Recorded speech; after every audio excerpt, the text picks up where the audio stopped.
Right. So let's begin with our council committees meeting for Monday, April 3rd. Do a roll call. It's Councilor Robertson, Councilor Berthasol, Councilor Marks, Councilor Demerit. My name is Jeff Wingard. Councilors Kenny and Laraway cannot be with us this evening. And we'll jump right in to Community Development Committee. And our first order of business in Community Development Committee is Caribou Bog Outdoor Center. That's financial support. Yeah, so I actually received this request on behalf of the town council a couple of weeks ago. Bob Bass is here, well as Shepherd Stevenson. Yep. Who are both officers in OEDC. I don't know if folks have had the opportunity to go out and walk the site, but we actually had a lovely tour last week. So staff is well acquainted with the property. To quickly just let you know, been talking about OEDC wanting to make a request. I think they were waiting until they had all of their ducks in a row to come to us. And have I set it up enough for you now? Okay. All right. So what's gonna happen now? Are they we're gonna go through a little slide, dog and pony? No dog and pony, Oh, just you. Go, or you want to see the pictures? well, no. Has everyone seen those 10, there's just 10 slides that were sent? Yeah. And they're online and Yeah, people go into the agenda posted on the website. They Yeah. can see them as well. Okay, I will, as introduction, I'm the treasurer and Shep has been the president for probably longer than he wishes to be, but we are both. Lifetime appointment? Yeah. No. We are both still active. We purchased this property 4 years ago, 5 years ago, 2018. Because it was for sale, it could have been gone for private sale. It's right in the middle of, as you all know, of all this land trust land and it's pre-existing recreational trails. So we felt it fit within our mission statement as a potential to bring some little bit of socio-economic impact to the town. People go there, little outside people come, it might enhance, certainly enhances lifestyle of locals, and it might entice somebody even in the decision to move here or help be another asset that Orono offers. So the purchase price is not on the table, that's said and done. The project itself exploded. I was hoping for something around 250 and it's 350.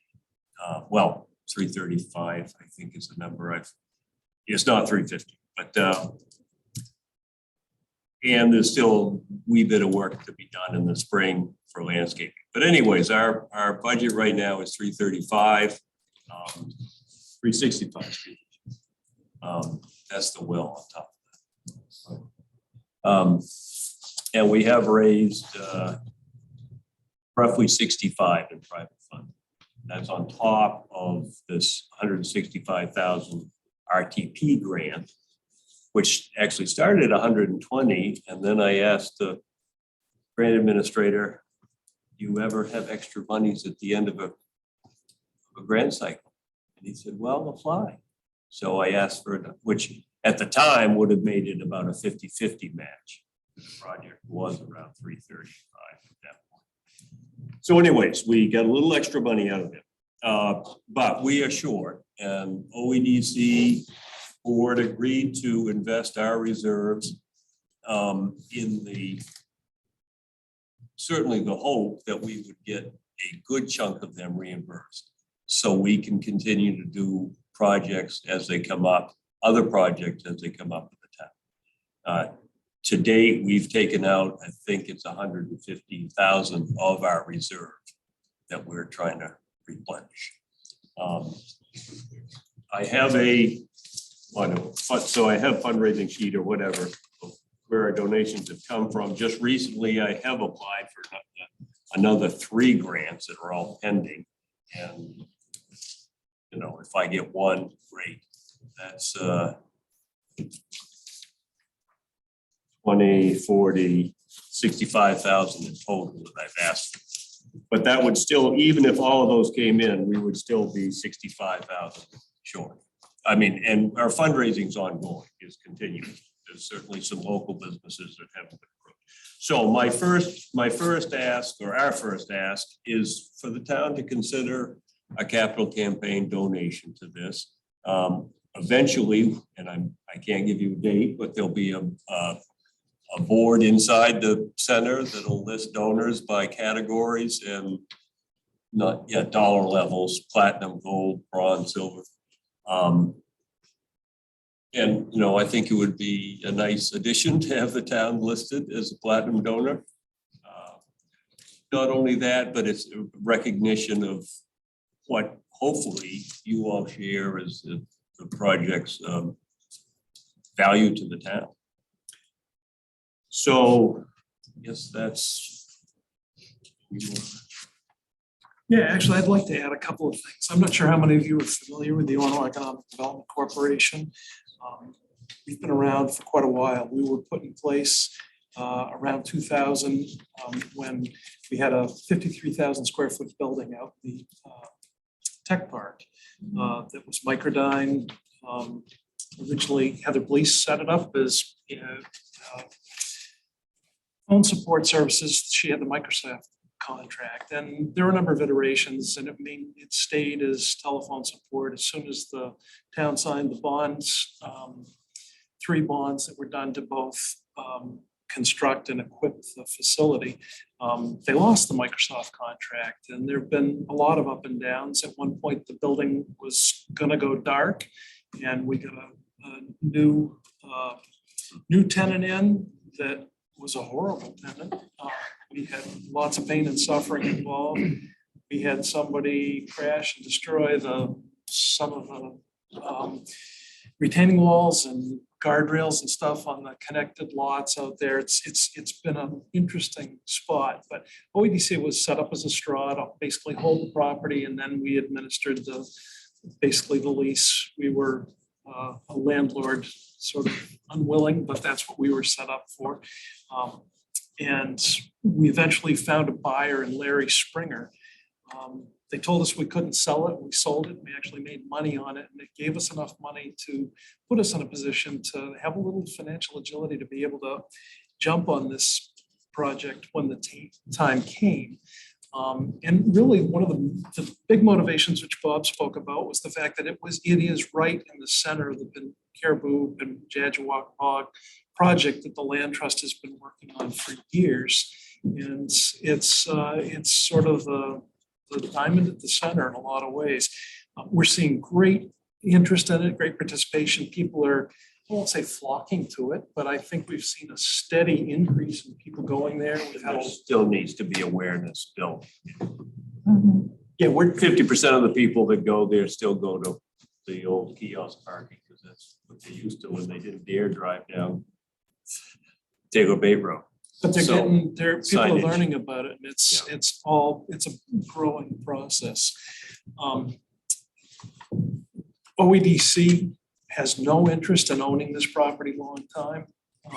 We want to make sure that we leave it in good hands. We have a primary concern that we want to make sure that this remains a community opportunity. We don't want to see someone get it and not have it open to the community for a variety of things. The Land Trust is a longtime steward in the community, and they've expressed interest and are part of our current operating group. Penobscot Valley Ski Club has stepped up, and they've been great to work with. And we see interest coming in from places where we wouldn't necessarily have expected it. But OEDC we've got another year or two probably in this process, and then we want to get back to doing other kinds of economic development in the community. A big part of being able to do that is we've got to replenish our coffers, and that's really we need your help. And we hope that you'll approve of what we've done and recognize the value of the community. The next thing that we're actively starting on is the SAMP project in the community. We'd like to do that because that will facilitate growth and opportunity in the town. What project was It's a SAMP. It's a significant area management program. So Sam. what I'm gonna ask you to do is put a pin in that, because that's a huge discussion that I just got done having with Jeff Gordon about how we were gonna schedule that for council to learn Okay. about vernal pools and taking environmental considerations and growth and kind of merging them together in a managed way. Think transferable development rights. We have a recognized significant resource in an area that's useful for a lot of other things, but in full recognition of the value of that natural resource, we need to create that opportunity in other places. And the SAMP program gives us the regulatory opportunity to be able to do that. So we have it already, and this is, I'm gonna butt in for just a minute to just talk about the fact that the town has a really strong, a history of a very strong relationship with OEDC and the Land Trust. Shorter, but still important relationship with Penobscot Valley Ski Club around the high school lot and working there. In addition to that, just so you're aware, it has not come before council yet simply because it's a highly competitive grant that we have applied for. But the town has applied for grant funds to try to do something with the Bait Farm Road. There are legal implications with that would have to come to council before we did anything with the road, but we kind of wanted to at least have an ability to be able to say there's money available to do something. But so this is not happening in an absolute vacuum here. It's growing out of, I think, very strong relationships and things that these groups have been working on together. So questions, ready for questions yet? Shall I finish with the ask, or do we want to do? Two more items. we gotta get through. All right, Yeah. let's go. All Finish right. with the ask. So the second part, I mean, so that's, to me, that's easy. That's a no-brainer. That's a one-time thing.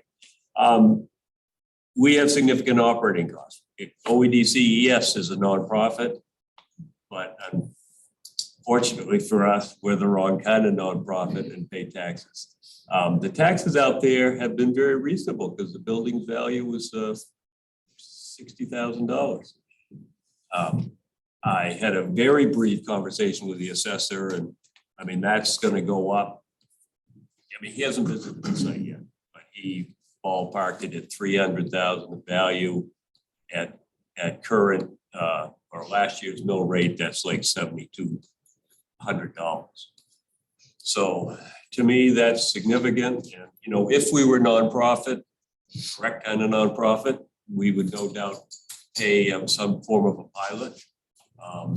There's an organization in Madawaska that's just like us, a 501c4. They write their real estate bill, and the town reimburses them approximately 2/3 in a check.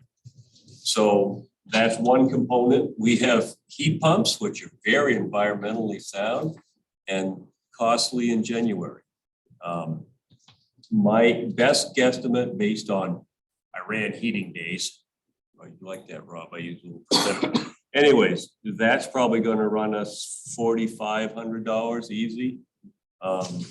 Insurance, we have liability for different events that might occur and everything else, $2,200, and then certainly road parking lot plowing. We should probably have a porta potty out there all the time, even though there's one bathroom, but the building's not open all the time. That's $1,800. So, you know, at least 2,000, well, 2,000 plus in miscellaneous. So you add all those up and, you know, it's a significant chunk, say 15, 16,000. And at this point, my ask or our ask is 9,500. And that was that figure came about by actually reimbursing approximately 70% on our real estate. So we're paying 30, and then everything else is half, 50-50 split. would add up to the $9,500 of our ask. Say that again. Yeah. You got it. So anyways, and I guess I can say this, I was coached to, put a number out there and you can do with it what you would like.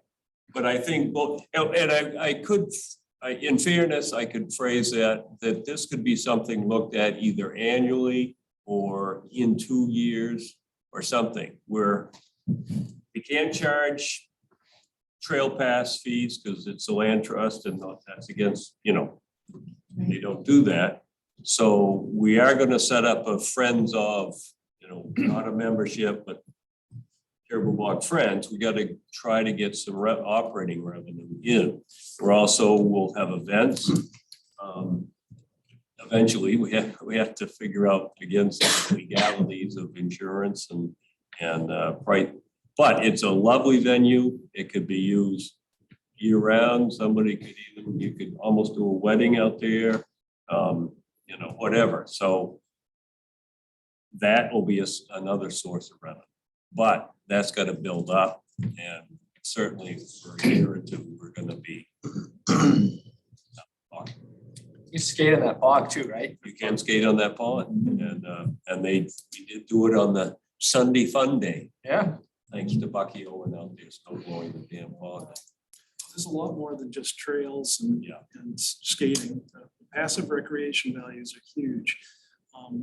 The real push for us was to secure the ponds as wading bird habitat for the land trust. They've been wonderful stewards of properties like this in our community. And the passive and active recreation values, the educational opportunities that this facility provides dovetail beautifully with what's referred to in the comprehensive plan. We think that it was a unique and significant opportunity in the community to do something that the comprehensive plan spoke to. Such a well combined opportunity. So we think that this is such a huge amenity for the community. We really hope it's supported. Yeah, I didn't mention it's in the letter that you have there, but there are at least 3 sections of the comprehensive plan that I had no part of, but they fit our project. Outdoor recreation under economy, preserving the Caribou Bog, wetlands and recreation under, better put my glasses, nature, scenic and historic, and under parks and rec, recreation facilities, promoting recreational assets as an economic draw. So anyways, I guess that's our full. Well, okay, it's not really mentioned in your summary, but Sophie alluded to it. Is potentially some ongoing public works support, which is happening and has happened, and certainly would happen more this summer. But to address that road and try to get that, work with the land trust volunteers and us, the great volunteer base, material donations are greatly accepted. And certainly that grant would be a huge boon to get that road up to some kind of standard. It's passable right now, but sometimes easier to walk.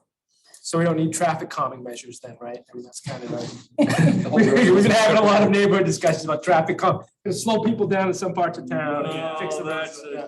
I think I think one of the things that you run into in a situation like this is that nobody's ever going to say, "Oh my gosh, you've done such a fabulous job with the road." Everybody's going to complain about the 3 potholes. Yeah. It's more than 3. Yeah. Oh, I mean, it's nobody's fault. It's unfortunate right now. We've got this nice building in the woods and you can't get to it from here. But that's a work in process. Now, Cheryl. I think it's amazing. I was out there when it was, broken windows and the fish tank and all the stuff that was out there. So I think you guys have done an amazing job. putting it together. You said that you have 65K. You have 65K that you need to come up with for that you're short, 65K short. No, we've raised about 65,000 other in addition to the RTP grant. Oh, okay. So I said, I wrote down 65K short. And I guess my question was, Well, that would what are be- you short? I did Like, what do you need done? I did have that, I did mention that, and that's if we get these other 3 grants I just applied for. Okay, That would bring our pending shortfall to 65,000. so is the shortfall to make up for the cost of like the taxes and the liability and the insurance and all No, that stuff? no. What is the 65K This is that you're capital. short? To continue to build onto the Well, property? no, just actually, it's capital to reimburse OEDC. Oh, okay, Is what it It's is. the All right. principle we used. to- Yeah. okay, so it's a reimbursement, so you're looking for that. And we're, if and when, this is getting ahead of ourselves, but if and when we were to sell the, let's say we made a deal with the land trust, but just hypothetical. We're not gonna give it to them, but if we get our out of pocket down to a number that OEDC's boards accepts as an investment in this project, 25,000, I don't know what it is, then you can have a number. We just want to rebuild our ability to do Right. other kinds of projects in the community. Yeah. And it was really special to have a war chest that we could move quickly with and do a significant project. We'd like to get back to that position so we could do the next one, whatever Right. that one's going to be. It's nice to hear that it's open year round. That was one of the other Oh, yeah. questions too. It's like, is it, Full Oh, intention, wow. because there's a lot of mountain bikers that just the bird watch. yeah. And I have one more and then I'm gonna give the floor to whoever else. Does Orono Land Trust and Penobscot Valley Ski Club, are they helping with taxes and liability insurance and all of that Yes. stuff? Yes. Okay, so is it a 3-way kind Yeah. of split that Yeah. everybody is But kind? They're making a significant contribution. but Okay. They're small. Right, underfunded I know. Organizations as well, Yeah. and they're sticking their big toe in and saying what they can do. And we're trying to make sure that we're supporting it, doing everything else that needs to be done to make sure it works, because as it becomes more successful, it's gonna be more attractive. All these other parties and Right, you gotta have some confidence in it. and is that sustainable? Is it sustainable? Getting To monies from keep this them. going, yeah. Year after year, is it gonna be something that they're gonna? I think, contribute to yes, and they've made a to? commitment. Yeah. they- And what we've seen with other communities that have similar facilities is that they are able to sustain the effort.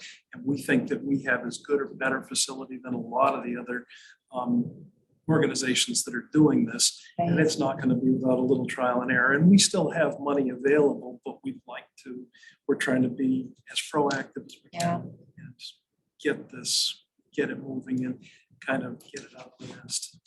And with the weather to cooperate as well. I don't think it snowed till January 18th. It's kind of a Something slow crazy like start. that. But it was fantastic skiing out there once it finally got. That's right. Thank you, guys. Our spouses and we also had a group ski. And our kids that were on the Orono ski team, they took off ahead of us and went a different way, and we were gone, and they were sitting on the porch for about an hour. Other questions? Yes. Yeah, first of all, thank you. I really appreciate, I've heard great things from many, many people in the community about it. I haven't gotten out there yet myself, but I've heard from dozens of people how much they've enjoyed it. So thank you. I also really appreciated your information on the history of OEDC and some of the finances, which I'm new to council, and so I don't know as much as maybe other folks have known. I just want to be sure I'm understanding some of the financial pieces. So I definitely understand the 25,000 ask upfront and the 9,500, which you're hoping might be yearly, correct? Toward ongoing Yes, expenses. Yes. I didn't quite follow where that 9,000 figure was coming from. You explained it and I missed something you said there. Can you explain how you Pulled the came to that little figure? numbers out of the air. Okay. No. So in total, actually, add that up quickly. No, taxes, 7,200, Right. utilities, 45, Right. insurance, 2,200, and I've got a low ball miscellaneous at 2,000. But all of those items I multiplied by 50%, except for taxes. So taxes, $7,200 worth of taxes, I'm asking for the equivalent of $55,000 from the town. Okay, And everything else, those other numbers I gave you would be half that amount. okay.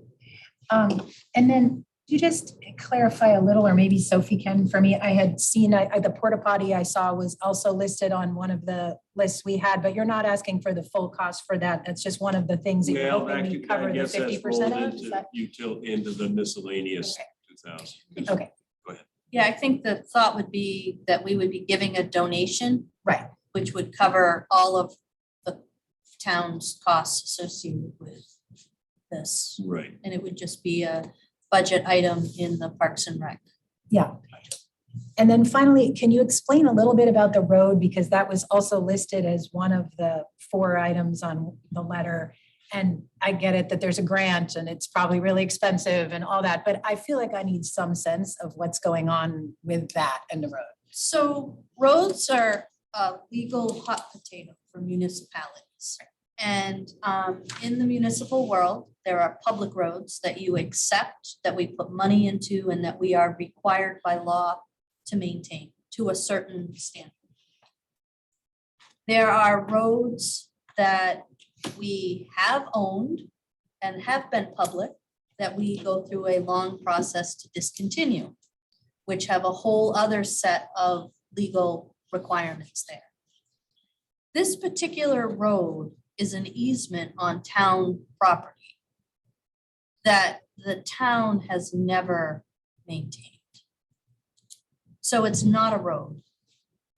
As soon as we sink money into it or use our resources to manage it, like when Rob and I left on Friday and Rob texted me to say, can I just put a rake, grade this road? And I said, once council decides it wants the ongoing liability of the road, you absolutely can. But if we put money into it now, we're taking that decision away from the town council, which would not be a good thing, which is why we want to, this AARP grant, which is really, really competitive, not thinking we're probably gonna get it, but it was a vehicle to have some good conversation, I think. Yeah. Just a lot of them. And we will kind of bring that discussion about whether or not, if we're gonna have an endeavor out there, does the town want to assume the responsibility? And if we do, are we willing to put the money in to bring the road up to a level that Rob can maintain it?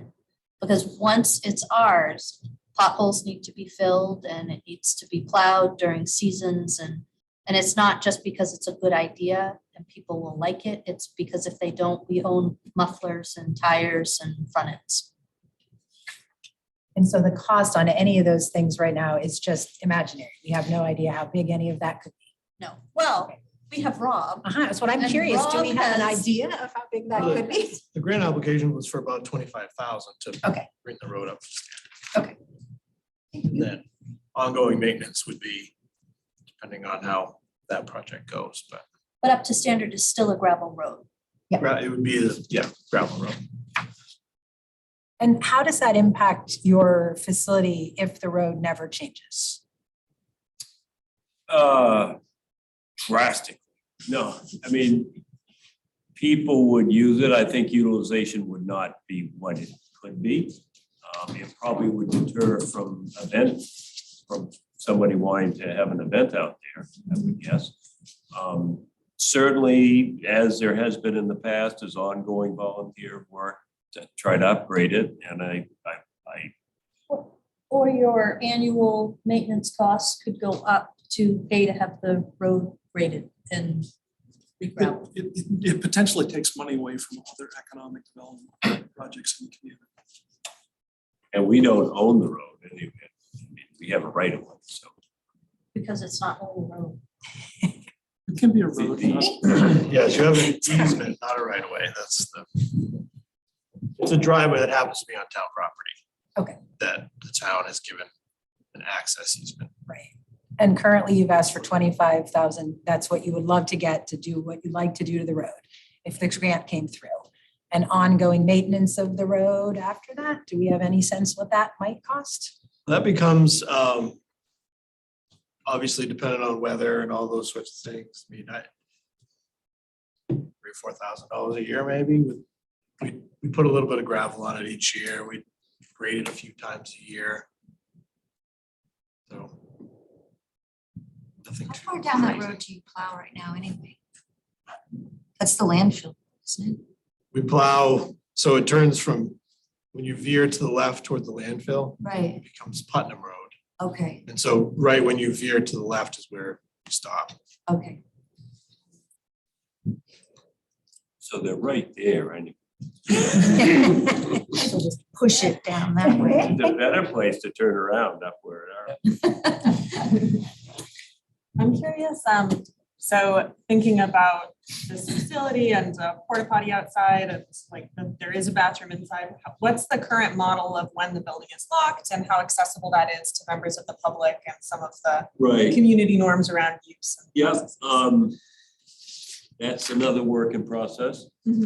Right now, again, these three groups we talked about, what OEDC doesn't have any membership, so we don't have any, we've got a 7-person board and so, but out of those ski club and the land trust members, and hopefully if there's any friends that aren't members of one of those two, which is probably doubtful, they probably would be, but we'll get a volunteer base to open and close it. Right now, it's just open. We try for Friday afternoon, Saturday, Sunday. But we'd love to have it open more often. And we're seeing other youths. We're seeing the Girl Scouts, for example, Yep. coming out in a few weeks to have a function. The Maine Department of, It's 3 different groups that Kenny Ferguson is orchestrating involving it's a forestry. one of summer. them. And they're gonna, workshop out of there and tour the. And what is your sort of, do you have a amount that you charge for space use, or is it freely accessible to like the Girl Scouts, or how does that work? Again, work in process. Still We have figuring it a out. committee. We're- Awesome. But we will charge, and we're, as far as we've gotten, we'll have probably 2 tiers of pricing. A private, I want to rent it for a birthday party, that's up here. I'm a nonprofit or the Audubon group, and I want it, their pricing might be here, and then do you want it for the whole day, do you want it just for a couple hours? So we have a six-person committee trying to hammer these things out. And we're working on things like getting indemnifications from people before they come out, making sure that our insurances are appropriate and that people have to bring their own insurances to the table. There's a lot of things that you have to develop a little expertise at, but we're working on it. Eventually, that's a word of mouth thing. It's, oh geez, I rented this place for great. You haven't all been inside, but it does offer a countertop and a kitchen sink and that single bathroom. We did not put in any appliances, but there's plenty of counter space for hot plates. Things like that. Yeah, I was out when you had the opening. I think it's phenomenal. Like it's the pond and the road didn't seem that bad to me, but It was frozen. the right of way, whatever. Yeah, perfect. Keep it frozen. I love the pond. I love the ice skating, and I think about like one of the with town investment. What is that?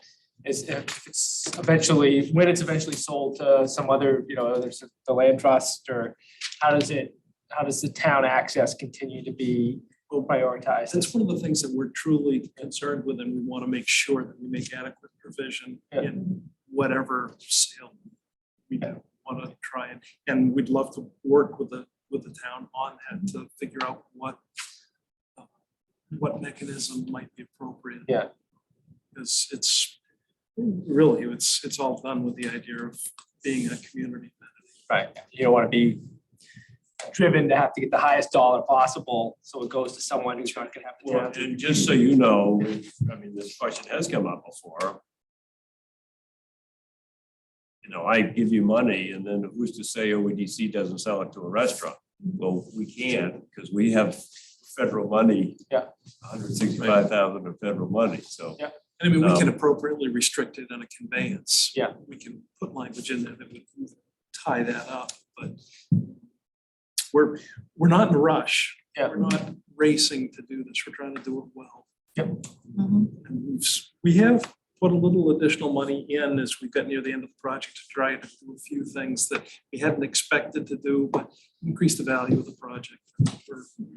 We want to make sure we have a quality facility there when it's done and one that is easy to maintain. And we've done some surface treatments and things that we hadn't expected to do with that in mind. And part of the idea of charging for the use of the facility is we don't want to deny anybody the opportunity to use it because they can't afford it. But I'd rather say, yeah, well, it's $200 for the afternoon to use it, but we'd love to have you out here. We'll sponsor your activity for this event. I'm a firm believer that if you don't attach a value to something like that, then people think it's worthless and don't treat it the way it should be treated. You think that if you have events, rentals, does it preclude people from coming and still using the outdoor amenities, or is it, you think it's not like, yeah. Right now our model is that it's open and available without entrance to the facility. Yeah. At all times. Yeah. And we hope that we can continue to do that. And it's possible that the things get abused and we have to figure out some way to lock it down, but it's an outdoor space. So that would be problematic as well. Is your hope to continue? My understanding, I had a broken leg this winter, so I didn't actually make it out skiing. But my housemates, who are big skiers, made it out and checked it out and said that it's awesome and they love the waxing benches and everything. It seemed like when they went out, it was just sort of freely accessible and they could hang out there and sip some hot cocoa and then ski their way back out. Is your hope to continue some amount of that, like we ski in and sit on the deck and drink hot cocoa and then ski out ability for weekends, or move to a model where it is more of an event space, or is that still in Oh, process? no, I think events would be my view, they're secondary. They're Okay. cream on the. Whipped cream. Yeah, thank you. But yeah, the focus of it is a day use building. And Yeah. exactly what they did. I mean, another unique thing, I mean, somebody could start at Kirkland Road, or they could park at Bangor City Forest. Say, let's ski up here and have lunch, and come back. You know, they can use it as a destination. So yeah, but that's the Okay, so thought. you're- is you go. You're hoping to continue what it sounds like Oh, from yes. this winter, people were That's loving, which that's is great the to hear. intent. Yeah. And you'll have all the trails groomed, right, for skiing? Well, they do the ski, Ski the club, I ski think, club's does equipment, but it's Yeah. all volunteer Yeah. movers. But this community has a lot of motivated skiers. Yes. And that's why it's such a good fit. Yeah. Yeah. Yeah, I mean, that is one of the things that makes Orono great. It's the really incredible cross-country ski opportunities. Yeah. I know people I mean, stayed in town because of them. So. I have one more. I also really appreciated your sort of backstory on the OEDC that I knew parts of, but not all of. And I'm also wondering if that's something you might provide in a written statement that Sophie would also have available on the website with all this other information. Because I think it's very helpful to people to know kind of what your history is as a group, what your mission is, what projects you've done so far. It sounds like it's been primarily the first project you started with, and then this one. Is that correct, or were there others in between? We've looked at other things. We looked at doing a food co-op at one point. We've looked at doing co-op space, workspace. When Evan Rickert was here, we had JADO assists on. I mean, the thing was just rocket fired. We're a volunteer organization, and I don't have to suggest to any of you how hard it is to find and attract Yeah. good volunteers. And I got to point out that the reason that this facility has happened at all, that Dearborn Outdoor Center is there, is because we had a champion for the project, and that's Bob. And Bob has almost single-handedly done the entire project. And people ought to know that and recognize him for that. It's important. It's a big deal. Thank you, Bob.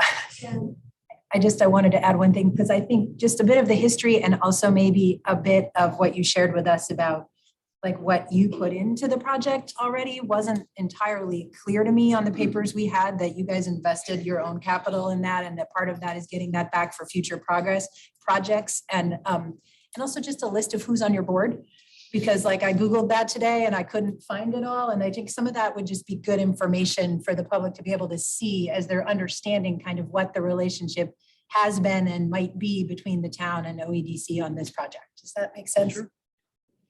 Thanks. Well, I appreciate the summary and the talk. I've used it winter, spring, summer, and fall. Really enjoyed birding out there. I'm excited to get back out there in spring. It's been awesome. So yeah, if we continue to talk about it at council, it comes to the budget process. Well, you need That's to our tell question. me how we're moving this forward. Okay. So as I see it, and just understand when I come up with options, the underlying always there option, there are two. One is to just stop everything and not do anything. And the other one is always council comes up with better alternative. But the ones that I see at this point, or combination would be to say, yes, we want to fund this and we're going to move it forward to a town council for formal consideration. The second would be, we're interested, but we feel like there needs to be more conversation, or and with that would come, and here's the information that we need. So you can refer it back to staff for information or a different presentation. The third, because this includes money, and we're just starting our budget process. Well, you're getting ready to just start. We've been doing it for a few months. You can refer it to the budget. Now, by referring it to the budget means I would put the ongoing, the $9,500 into the budget. Then the $25,000 donation,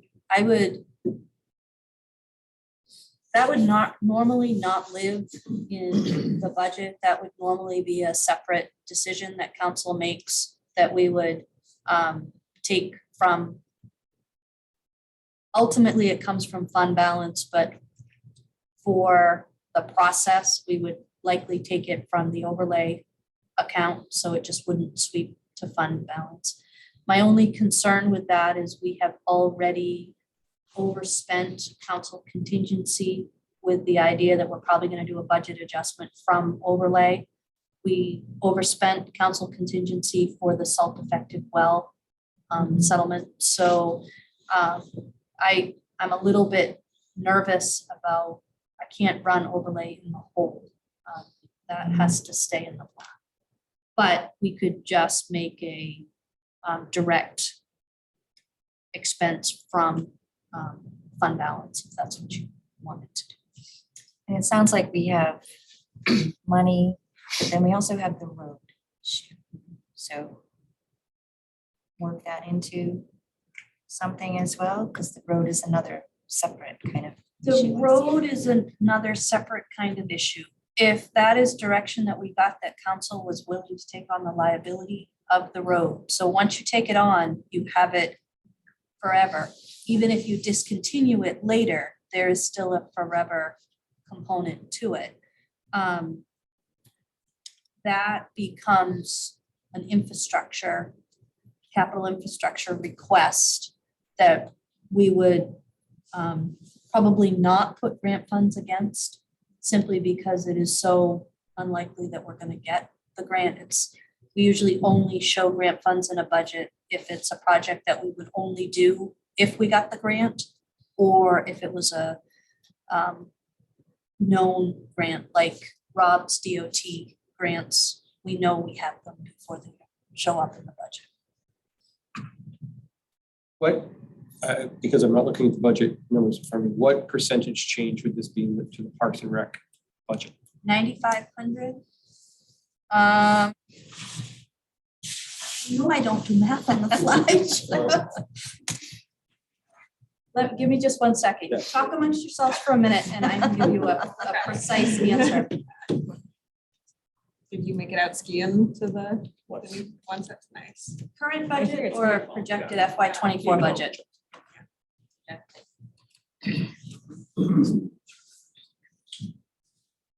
So we're still working on the budget. But. And Parks and Rec is a budget that we are anticipating growth in.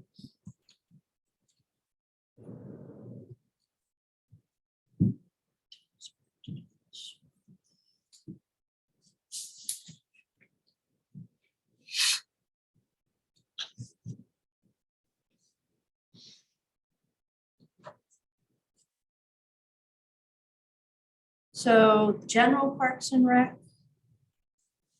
budget right now is, let's municipal pool, I'm not sure.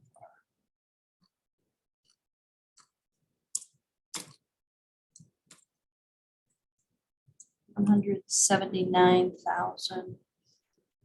We'll call it 180.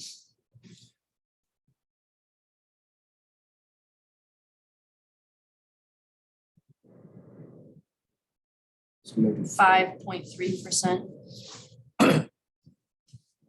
But please don't hold me to the 180 because I'm still trying to finalize this budget. So, I'll defer if there's other comments. I would be comfortable having this, the discussion, the 9,500 in the context of the regular budget cycle. And however it's appropriate to continue talking about the 25,000, the one-time 25,000. Because I don't feel that without full council here, we should go one way or the other. Would it make sense to make a final decision on that as we get into June and I have a better sense of where departmental budgets are lining up to? Because we always want to be overall in the black and not in the red. And so I think we've got, well, I know we've got room, but let's take a look at that.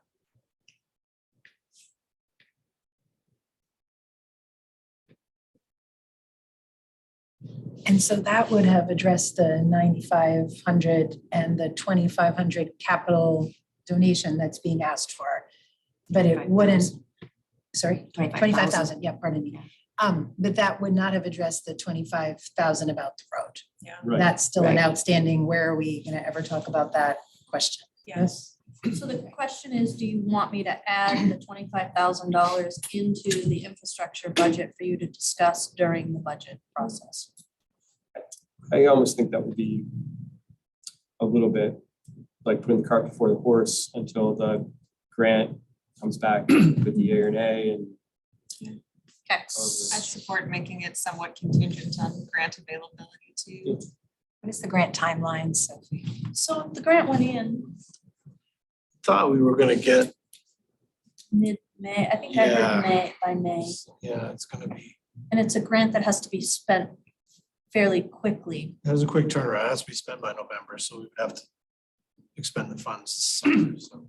So what I would suggest is we can come back with a discussion about that when we hear in early May. Your budget will still be on the table and not finalized at that point. Right. Which would give you the opportunity to make some decisions. And I can also do a little bit more than a thumbnail sketch of roads, which are a big legal tank. Would it be possible to, with the way that this grant is written, to get money and sort of subcontract somehow with someone else to repair the road such that the town didn't take on the liability for it? There's not a way to. We wrote the grant, so it's our money. Yeah. Unfortunately, they don't like us to play shell games, but That's sometimes understandable, and there's we probably. try, but Like the creativity though. Yeah. Yeah. that's the way to do it right there. That myself. So is there a path forward on the road that doesn't necessarily involve us in maintaining the easement, but not taking on responsibility, but then having someone else grade it, when Rob's not looking, someone takes I'm not. Yeah, so for example, Yeah, if we opted to give a $50,000 donation to the development company to give them more flexibility in finding another way to pave the road, would that be? As long as we didn't say this money is for a road. Okay, great. Interesting. We can give, which is why if you look at our Parks and Rec model, we give money to the Caribou Bog ski race. Because if we were gonna run it, we would have to have control over it. And why would you want to control a wonderful group of volunteers? So instead, we donate to PVSC and Little League and other places like that. So it would just follow the model that we have already kind of established here. I like that. So what I am hearing is the road is still out there. When we know more, we'll come back. And I'm going to put on my, in my system, a review at year end about a donation and deal with that. And we'll add $9,500 for the FY24 budget review. Can I ask, when will the building be reassessed? So you have it as, so you bought it at 60K and then you think it's gonna be 300? Yeah, it'll be reassessed for this coming next year. As of April 1st this year. Yeah, April, yeah. So So wherever it is, as of April 1st this year. this year, so is it 60K this And year? unfortunately, it's all done. Right, okay. So I'm curious, like when that tax bill is gonna roll in. No, whatever, 2024, no, September this year. September of this year. 23. Okay. And we've already, paid half our insurance. Right. Fingers crossed, gonna slash the numbers now. So. Yeah, right. Time for public comment. Is there any public comment? Belle, do we have anybody online that would like to give comment? I don't see any hands raised. Okay. Thank you. Told my wife to listen. Thank you, Bob. That was fantastic. Thank you, all Bob. very much. Thank you. Yeah, thank you so much. All right. Moving on, Finance and Operations Committee. Okay, initial discussion proposal to revise the town's road opening ordinance to eliminate routine deposits and replace with responsibility for permittee to fix damage caused to public infrastructure. Probably Sophie. So I'm gonna start, because we're hoping to kind of, this, I'm hoping is an easy answer, but right now in the road opening ordinance that we have in chapter 22, it is premised or it's created on this deposit system that is so old that somebody wants to connect into public infrastructure, open a road, put a culvert in, connect their foundation drain to the storm sewer system. It's usually a utility emergency, like a failed sewer or something Yep. like that. Yeah. They come to the town, they pay a $50 permit fee that is supposed to cover the cost of all of the inspections and all of that. And they also pay a $500 deposit, regardless of what they're doing. And we then have to hold that deposit and track it across multiple fiscal years. And not that it matters, but each fiscal year in the town's books is a discrete set of books, which means we end up having to go back over time. If we have one place that we can drop payments that are owed, this would be a place, because people forget that we have their $500. And we go back through and we're like, why do we have $500 in the escrow account? Oh, let's go back and look. But I think what's more concerning to us is that $500 won't pay to fix if it has not been done correctly. So when somebody wants to connect into public infrastructure, Rob is going out, and Chris, depending on, always Rob and sometimes Chris, are going out and they're talking with the homeowner about what the project is, or the contractor, what the project is. When everything is open, they try to get there and look at it, especially if it's not a contractor that we're used to doing business with, to make sure it's been done right. And then they go out and take a look at it. We are not asking to hold people accountable for that for more than 2 years, because 2 years is normal on a performance bond or any other thing that we hold 2 years after final construction. So we started looking around and we found a model that we like much better. And it's the model of, you want to hook into our system, here's your $50, pull your $50 permit, have Rob go look at it, make sure that what you're asking for is reasonable and can be done. We'll inspect it when it is underway. And when it's done, go about your merry business. And if we find a failure in the first 24 months after you've completed it, you're on the hook for fixing that failure. So we're not taking your money in advance. We'll give you warning to come in and fix it. If you don't do it, then Rob and his crew will fix it and will bill our rates, which tend to be a little bit higher when we bill loaded rates. Does it get assessed against the property value or the tax bill? Can't do that. I can't do that. If it was a falling down house and I had to take care of it, I could. Yeah.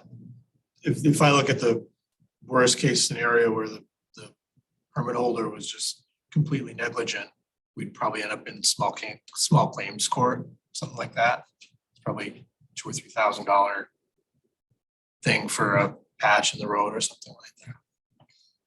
So the other thing, so before we go through this rewrite of the ordinance, we want to make sure we're on the right path, because council picked this path back, 1996?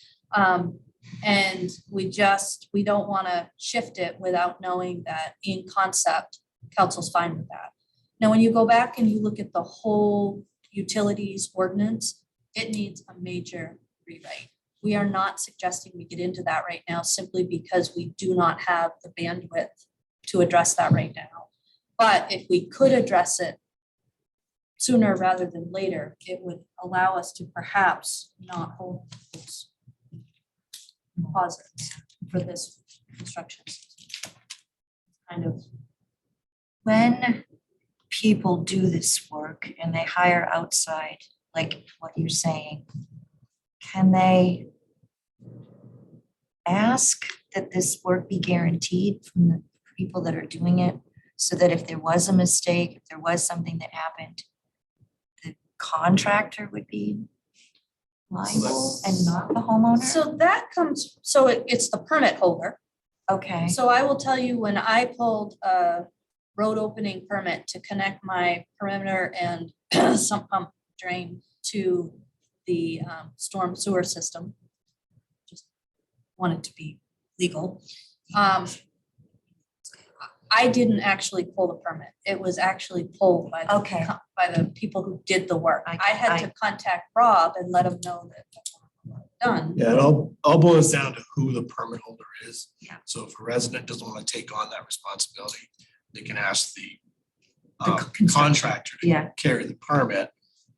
Probably going to get charged a little bit for that, just as an FYI, but that's probably that would transfer the responsibility, because it would follow the permit holders. That would transfer the responsibility that makes sense. to the contractor. That makes sense. They typically have insurance contractors or? Yeah. Yeah.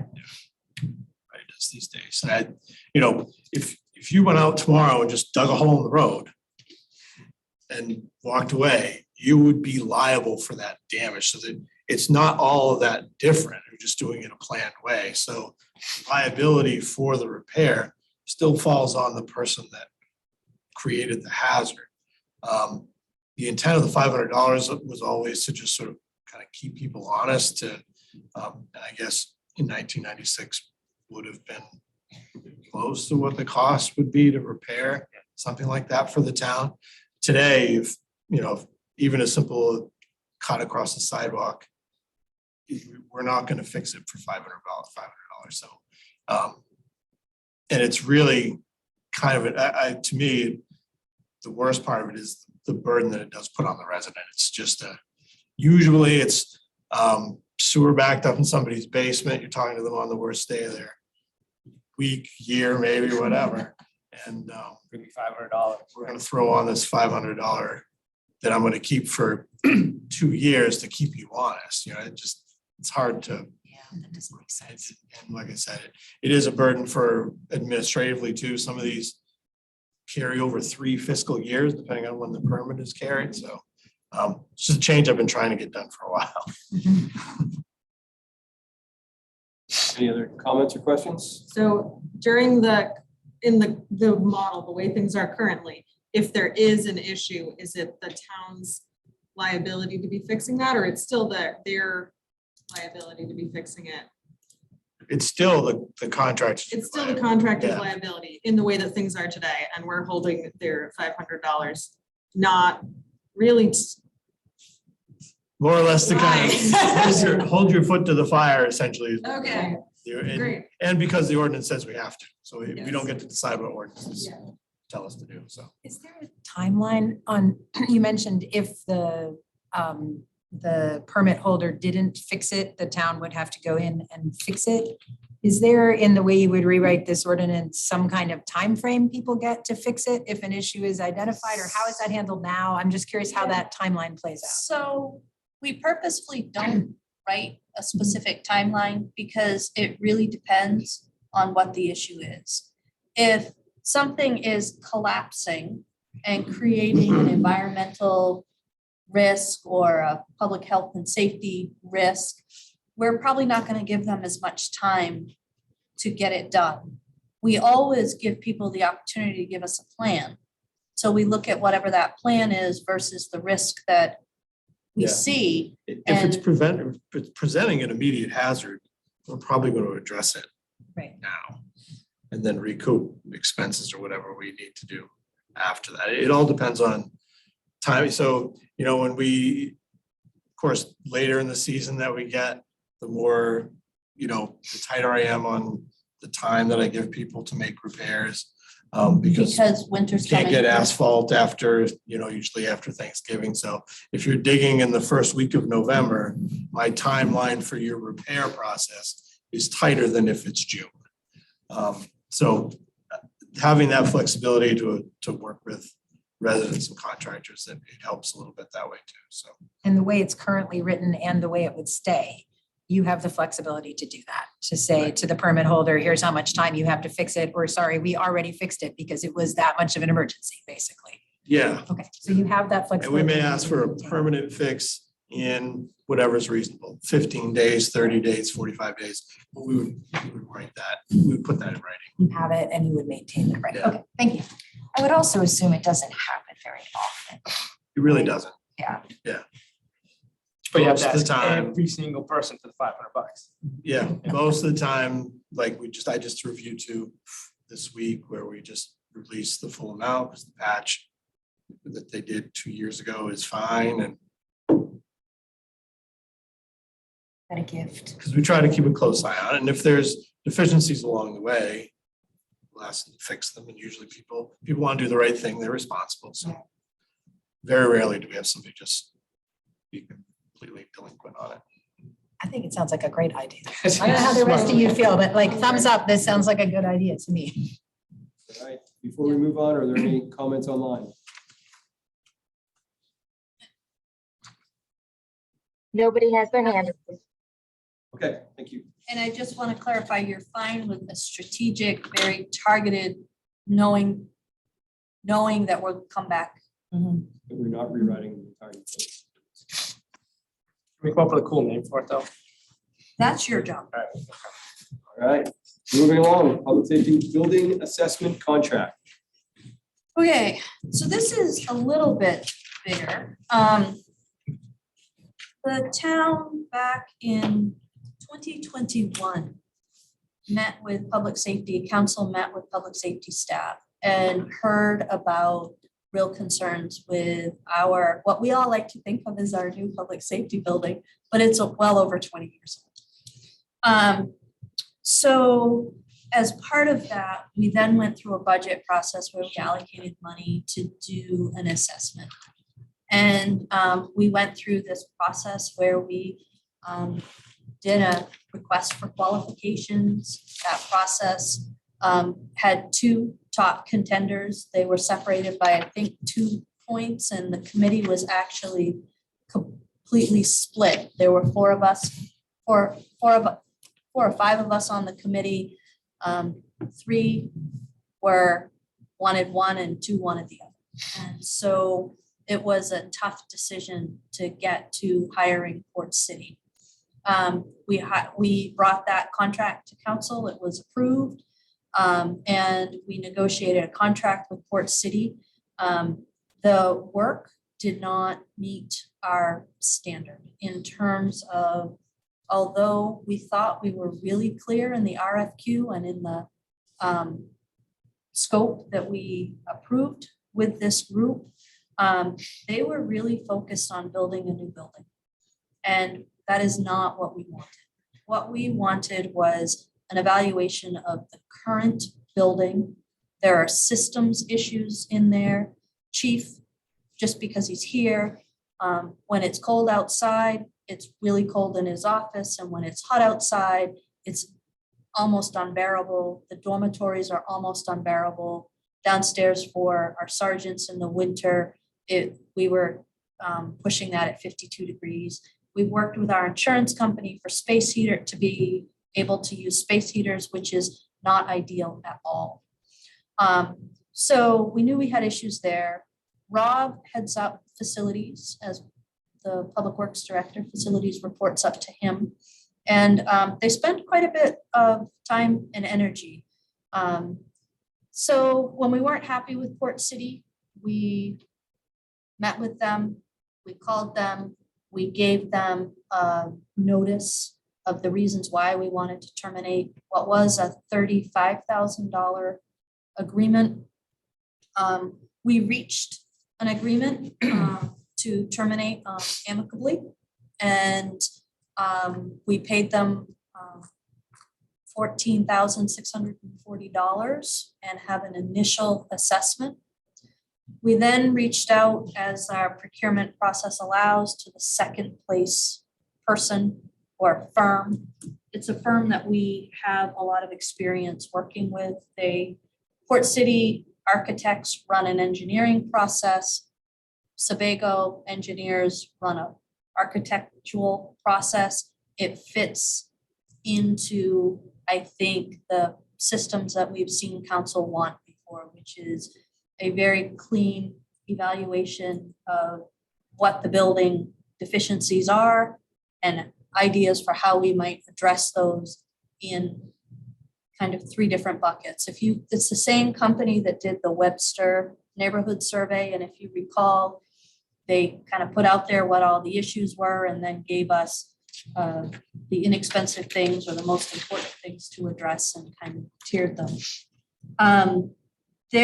I know Councillor Kenny has some questions. He's gone back and forth. I think the one thing I would say is that his questions are about design bid build versus design build. I've used both methods in my career. We're not to that point right now. The point that at least I'm at, council might be at a different point, you just tell me, but the point that I'm at is I have 2 groups of employees, 44 employees stationed in that building that do not have reasonable work conditions right now. And that building is being used 24 hours a day, 7 days a week. I'd like to get them hot water. Well, we now have some hot water, but I'd like to get them proper air conditioning, air filtration, basic things. The other thing that's happening is just like cars have changed sizes, like I drive up to my garage that other cars have fit in and my car no longer will fit in my garage. maybe if I move some of the stuff, who knows, but the size and the needs in a department over the last 20 years have changed. And while Port City was really interested in the next 50 years, I'm really interested in this moment about how can we make it usable now? Like, I have administrative assistants that are so far away from the people that they support that you're running up and down stairs to get to your admin in person, and that just doesn't make a lot of sense to me. It was built for a specific function. Are there ways that we could inexpensively simply be able to retrofit and get what we need on this particular building? I'm not, this is not trying to be a design a new public safety building. This is trying to be how can we make this one work in a more reasonable way for our staff.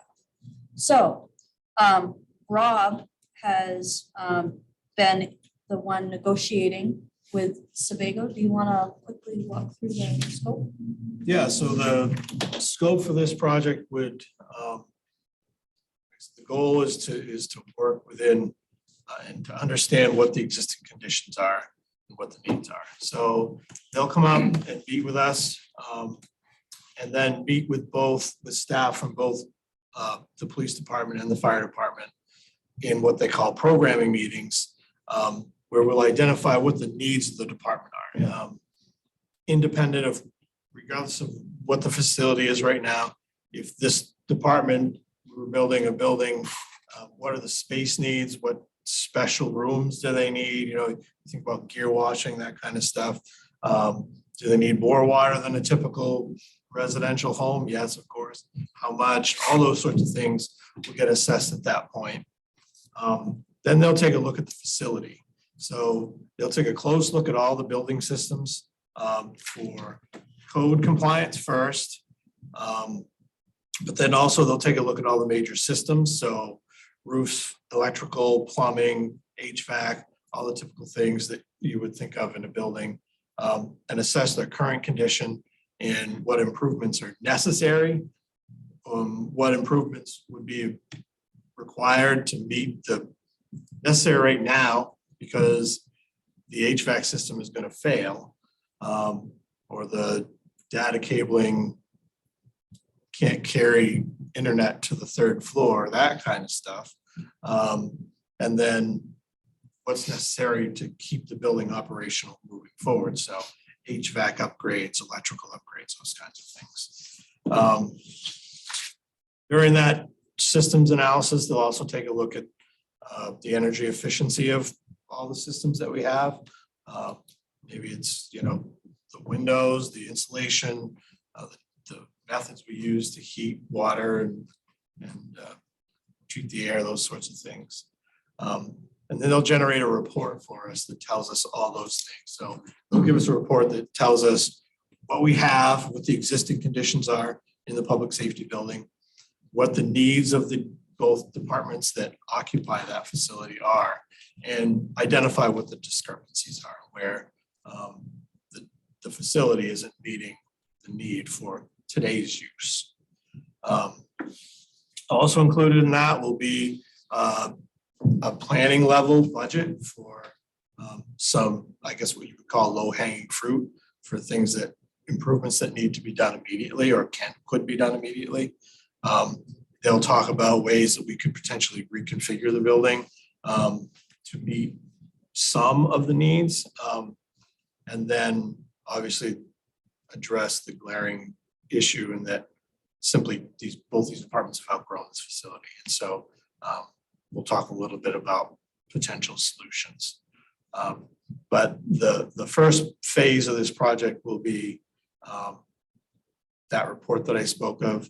They'll Owens McCullough, who is the lead on this project for us that we've dealt with in the past, you may have heard his name before, will come up and present all those findings to the council. And then we'll press pause and discuss what potential steps forward we can make.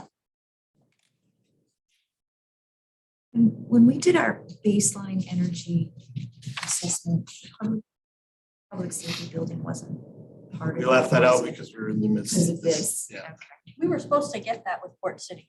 Yeah, okay. Some of the work that Port City did will contribute to. Yeah, so the engineering firm that Sebago will be using is the same that came and did the initial assessment. They're gonna look at some things a little differently, of course, different firms do different things. But some of that will translate into a quicker process this time. I think that was my question, was that in looking at, it seemed like after you basically terminated the contract, you then finally got a report from Port City. And I looked at that report in a lot of detail, and it seemed to me that that report actually does all these things that you're now contracting a new company to do. So I think what I would like a better understanding of is, what do you think they haven't already assessed fully? I went through and I was like, most of these things are all here, all the heating systems and the code and the this, but Rob could tell me what's missing, I'm sure. This is what I'm Yeah. saying, and I'm not the expert in that, but I'm a bit curious about that because it looks like a lot of that information has been already provided. And it looks like the new contract is quite a bit more money than even the original first contract, which has now been halfway done. And I'm not quite sure why we're paying it's 53 or something on top of the 14, which puts us at 70 when we started with a much lower contract, and a good bit of that work's already been done. So can you speak a little bit to that, Rob or Sophie, or some combination? Can. Oh, you haven't seen that report. So Can you tell Dan where that report is from Port Is it in the City? packet? It's in the first email, Okay. right? Okay. Yeah. So I would say two things, and Rob can interrupt me if I am wrong. When I read Port City, and it talks about code, it's talking about this right now's code. We don't have to meet right now's code. When I talked to them about, for example, the HVAC system, and I said, what can we specifically do to fix the problems that we know we have with the HVAC system? Well, we didn't even look at that because it's just so outdated, it's beyond its useful life. So when we think about what Allied did, the engineering firm that came in, they came once and they did an initial evaluation. They did not get into the nitty-gritty that we want. Like, can we change out 3 valves and solve our HVAC system without having to rip it out and put a $200,000, I don't even know how much they'd be in. So that's one issue. The other issue is, I think we got heavily discounted on the Port City because they were doing what they thought was an initial for a really expensive $6-7 million bill. Owens knows that that is not our initial thought with this building. Our initial thought is to give us the fixes that they may or may not have anything to do with design. We might call mechanical services, knowing what the problem is, and do it all on our own. So I think that's part of what you get, why it was so small. So yeah, it was where we needed detail, we needed some professional support. We didn't get it. And I think they spent a lot of time, I forget, it was like 2 pages on snow load for the roof. Yeah. So, and as we worked through the project and communicated with them about those types of things, we didn't get responses back that worked for us. So, I think when I got involved in the Port City portion of the project, they came, we had a meeting, and I'm expecting a report about the existing conditions and how the existing conditions are deficient to the operations of public safety. And that work just simply didn't get done. They did a programming exercise and established some square footage that was needed, which is in the report. There's none of that pro and con discussion that we really need about how we're going to do it. The next step was, let's review where the bathrooms need to be in your new police station, which is something we didn't ask for. So that was the challenge. They were throwing the Hail Mary when really we just needed a first down. So it was kind of tough to get what we really needed out of the report. And the report talks about some of that stuff because we specifically told them to please talk about it, but they didn't give us the information that we really need, which is to give council guidance on what steps we can move forward. Having read that report, I am not confident in telling this group So what the next step should be. And that is the whole purpose of this. And when we get to the end of the process with Sebago, we will have that information so that you as department, as town councilors can make a good decision. I think that's the biggest piece, Sarah, is that it's not our decision whether we spend a ton of money renovating or we build a new building. That is not staff's decision, but I really felt like the consultant made that decision for council. And it really made me question when we started to try to dig into things. When pushed for several iterations and we finally, the message I finally got is, oh yeah, Jeff told us we need to do this deficiency thing. We'll get that to you. It's like, that's the whole meat. And that, I guess that's my fear. And I do not trust what's in that report. Yeah, when I read it, it read more like a sales brochure than Exactly. planful. Let's go forward. Can you guys tell me, did we only have these two companies who responded to our request for qualifications, or were there others also that responded? 4.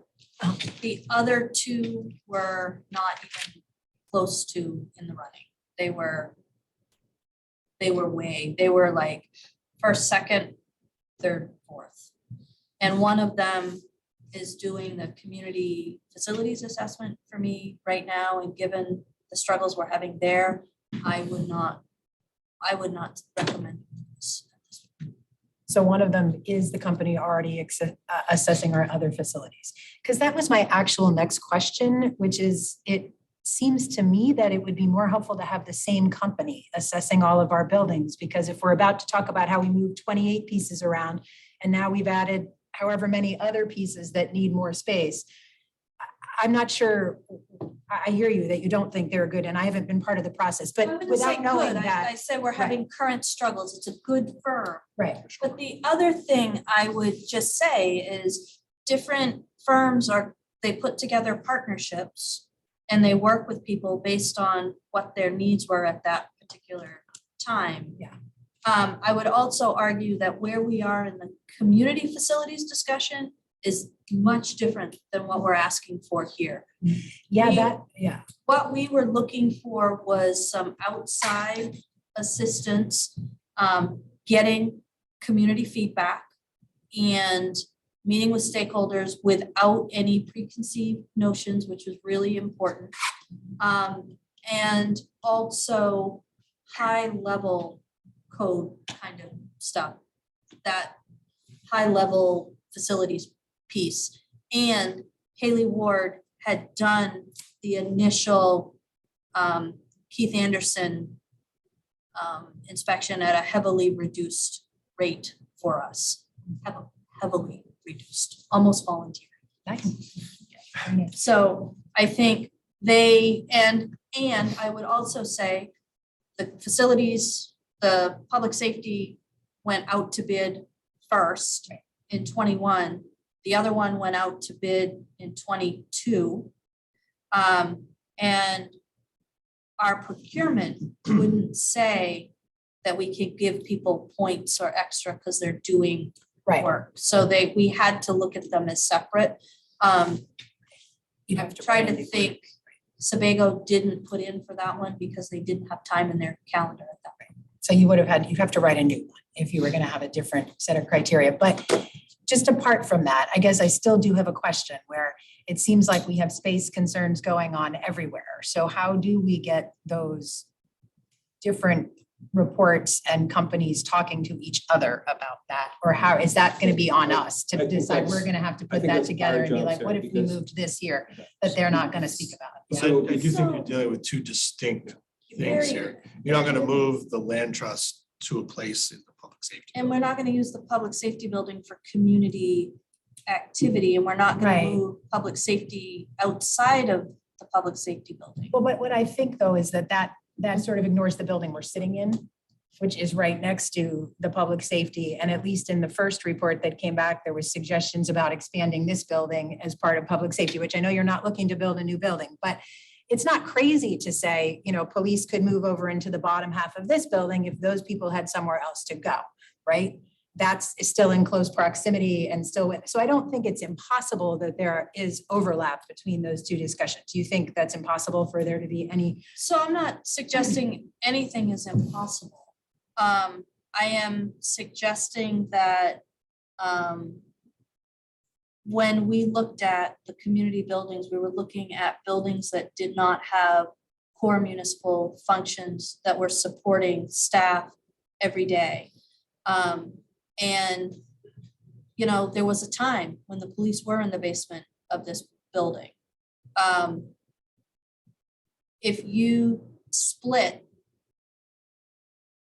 the way this works, I can't imagine operationally having finance, the manager. I mean, we have, even with the space we have, which right now the only additional space we would have is Keith Anderson, which would not support the manager and finance or downstairs. So can you construct, can you add on, can you do other things? Sure. But the message I have consistently gotten from council is, Sophie, spend the least amount of money possible to support operations. So when I think about that, our question with the community facilities was, we had these spaces. Were we using those spaces for the outward facing community stuff? Council had been kicking the can of 98 Penobscot Street to the end of the road. It hit the little brick wall at the end. And council needs some assistance to grab onto to be able to make decisions about what to do with that, what to do with the Boy Scout building that Boy Scouts would love to occupy, but don't want to pay for. And when we look at two buildings that need elevators, that need all this stuff, what should we do?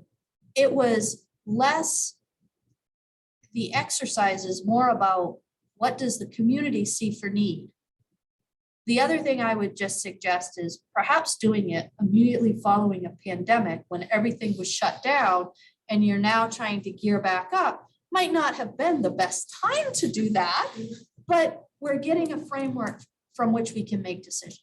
Right, Well- so both of these reports, this one and the community assessments, are gonna give us tools and we won't look at those in a vacuum. So you'll look at them We won't together have and to council be. will look at them together. That's even if right. It's not the So same company. We wouldn't make an individual decision about the public safety building and ignore other suggestions that come out of those other reports. So we'll have that as a pool of information. And then the next phase, which is really beyond the end of the scope of this one, to talk about, okay, what are the options that council wants to explore and how much, frankly, how much investment those facility improvements are going to take And that's the is in same the for next. either one. That's in either one of those assessments only get us to this point. Will they come due at a similar time? Do you guys already know this? Do you know what the time frame is on each of them? The facilities, the community facilities project is way ahead of this one. That one's almost done. This one's just getting started. So they're gonna happen. The results are gonna come in staggered. at different. 6 months staggered, or how much staggered do Yeah. you think? Okay. So if we're gonna look at all of them, we might have to hold some of that information for 6 months waiting. So I mean, you still get the report and we have the consultant deliver the report because that's a deliverable, but then you can hold it, because I would also argue the next round that we can do anything is gonna come with the next budget anyway. So we're gonna be about a year. So long it takes anyway. Thank you, that was so helpful. Super patient. The 120 $1,360, it's budgeted. Is that, can that be used, doesn't it just have to be used for planning, right? It can be used for repairs. So I will say $4,000 of repairs have already been done. We had a rusted through door in the fire department that in order to maintain security in narcotics. You need an we RFP needed to fix that or anything? No, I said to Rob, it's time. But the, those funds can be used. The idea was to get the assessment done and if there was low hanging fruit. So we came to you with the $7,000 repair for the boilers, or is that coming up? We already did that, okay. So those are items that we identified as a problem before that blew up before we could get our assessment done. So those were taken care of. I think, I don't want to speak for Councilor Kenny, but he's, I may be in some of the same place as him in terms of, we've got this great firm of Lowe and Ewing who did this report for us back in 2021 for presumably a fairly, that the public safety building facility assessment. So wondering how much these resources should go towards fixing things we know are critical versus planning for a lot of things maybe So- not gonna be able to get to. So I'd sort of be inclined to support thinking about that. Is there, would it be a little more direct to say the HVAC system is the #1 priority? And I totally feel for people working in ridiculously hot offices in the summer. Can we get an HVAC specialist to come figure out what 3 valves or total overhaul of the system is needed and, use our funds for that rather than kind of the strategic planning that does, make some of these fixes a little bit of a longer deliverable. So the risk associated with doing any major investment in the facility, systems wise, is that that currently it doesn't meet space needs. So Yeah. how to size that, if let's say there's an addition to it comes out of the report that needs to be an addition, then the investment that you made in the HVAC system, some of it at least, wouldn't be, because I think there are some operational things with the building. Mechanical room is in the back of the gym. So there's some things that we're probably going to be looking at moving. We would want to move some systems to what should have been a mechanical room to begin with. So there's some spatial changes that would have to make even if we don't add space. So that's the part, that's the risk. the other thing I would say is we tried that route. That's how we tried to do this on the cheap by calling mechanical services to come in, and I'm just using that name, to come in and look at our system. And we ended up spending money on a fix that didn't work because what they initially saw as the problem was not truly the problem. So, ultimately, you guys control the process. The council, in the past, council has wanted to make data-driven decisions based on knowns. And if that is not what you want, that's fine, and we can try to cobble it together. I see a lot of good money going after bad with this particular. But it's a building that, everyone knows, it was just the new public safety building not that long ago. And now it's gonna lead to ultimately can lead to a really big investment in something that was invested in significantly not that long ago. So I guess that's kind of that. 20 years. Yeah, 20, almost over 30 20 years ago. It's almost 30 years. Almost 30 years old. Yeah. Mid-90s. And in that time, you've added an ambulance system, an ambulance program that wasn't there. You've added the hazmat special response vehicle that wasn't there. I get it. So, Yeah. I mean, I would, again, I don't make the decisions. I provide you with the options, but I would think we would want to understand how we can make this potentially work. And when I look at that building, I see a lot of unused space. I see an architect that was really happy with making their statement and a lot of unused space. And so is there a way, I do, in terms of the entryway and the special I design. guess the stairwell isn't getting used very well. I'm fighting over there.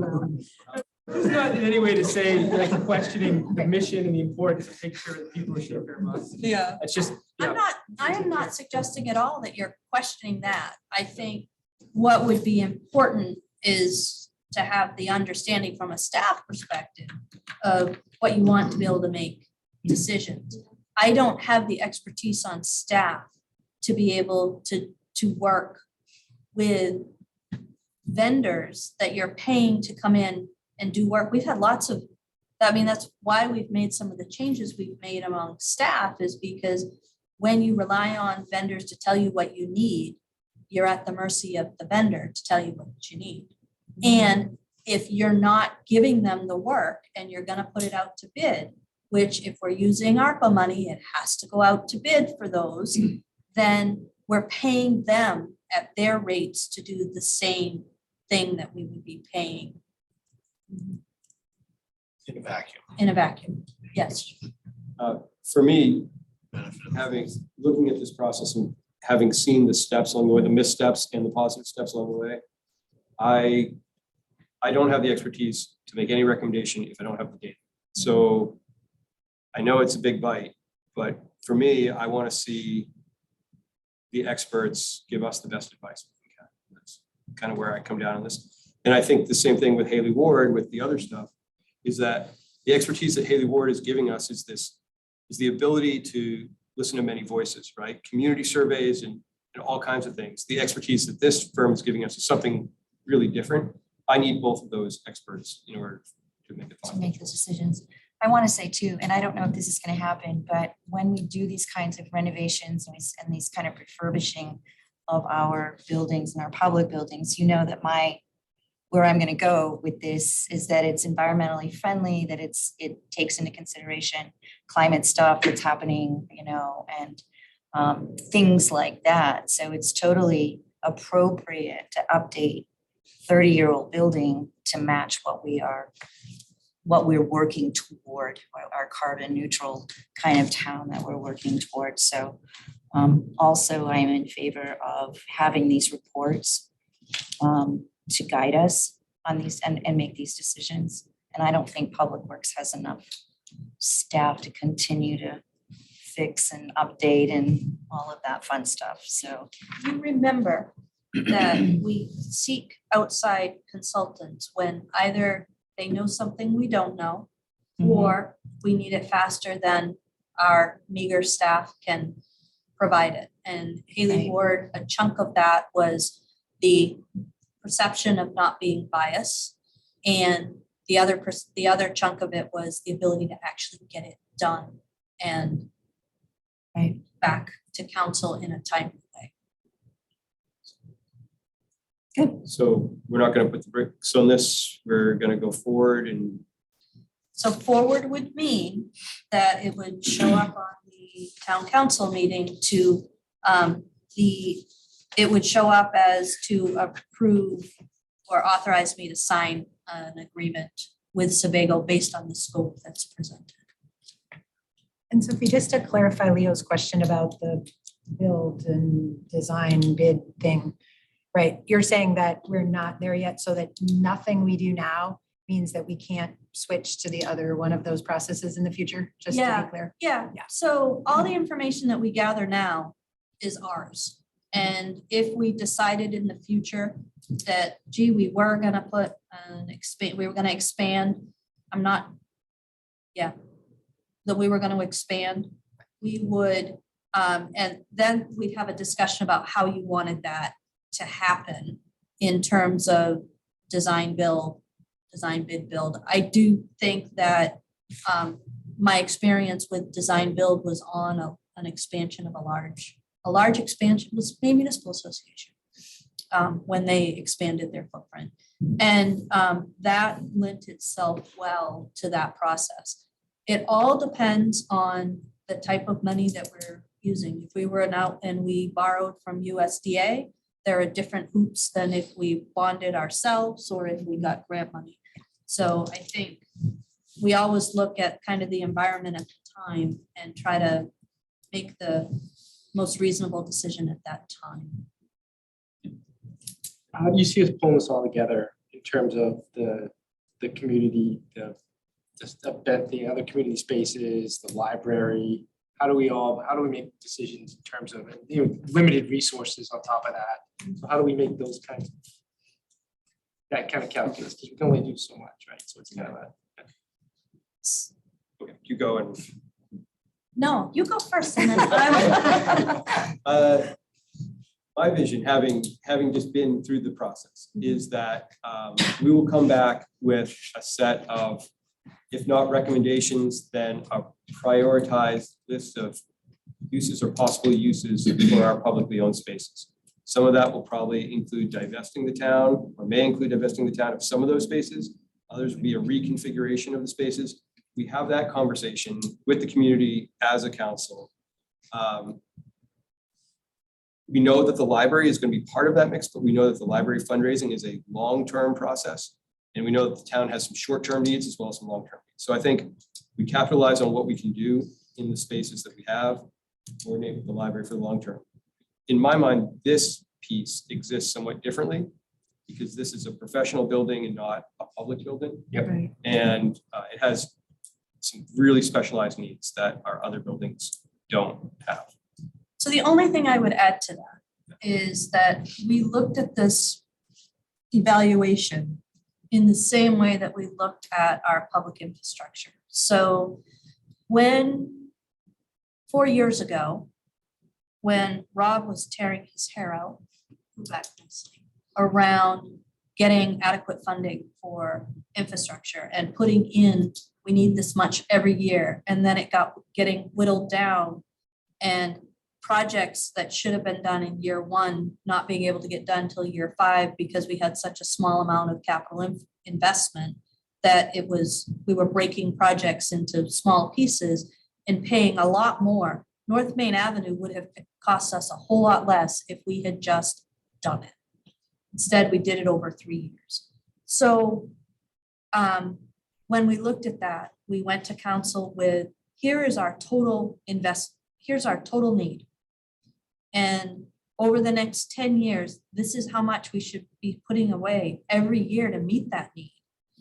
But in order to get to that point of an $800,000 to $850,000 a year investment in public infrastructure, we need, and he came up with $2 million worth of work that was backlogged that we had to get out of the system, which is why we then borrowed the infrastructure bond to be able to get that work done.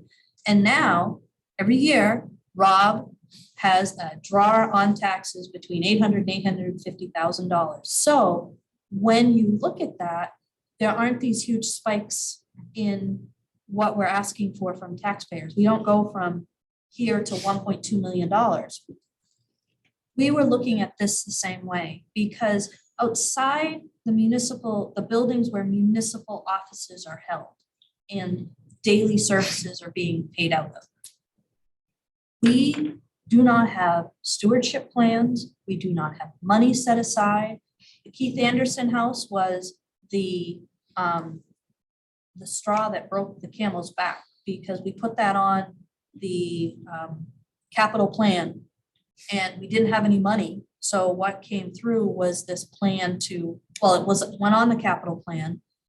When we went to put it out to bid, we didn't have any money, 50,000. And what came up was, well, we'll just vinyl site it. And putting vinyl siding onto Keith Anderson doesn't matter if it's not formally a historic building, would have been horrible, which is why I went back to council and we were evaluating where we got the price tag of $1.2 million to be able to have it with the way we were using it, which was a theater and place of large public assembly on the top and everything else. So the goal for this project has also been not just what are our needs today and what do we have to put into the capital fix, but also when we come out of this, how much money do we have to put aside every year to maintain our buildings? Because waiting until things fall apart is a really expensive way to manage a lot of town-owned assets. So that's the only thing I'd add. Otherwise, All right. I like that. You should have said Next time I'll look at that. Okay, anything else on this item? Or Bella, do we have any public comment on this item? There are no hands raised. All right, thank you. All right, let's move on to process for issuing time-sensitive communications. so this is going to council next week. Yes, please. Thanks, Chief.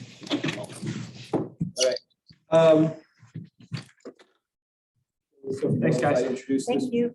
All right, so we've had a number of discussions, and by we, I mean counselors among themselves, counselors with the town manager back to us about how the town and council communicate about issues that are current and that the community expects a response on. And really, this comes at a perfect time because we're going to be talking about the council manual next Monday. And so thought maybe we would norm a little bit about our communications policy or protocols in that context. So I think what we sort of have consensus on is that council wants communication to be accurate, honest, and timely. You know, and within those sort of those guidelines, communications can fall into a variety of different categories. So we have some kinds of communication which are purely managerial, right? A road closure or a traffic hazard, things like that. Those kinds of communications go out from department heads or from the town manager through all our regular communication channels. And it seems like we're doing a pretty good job at that. There is another level of communication, which is summary comments on actions that the town or council has taken.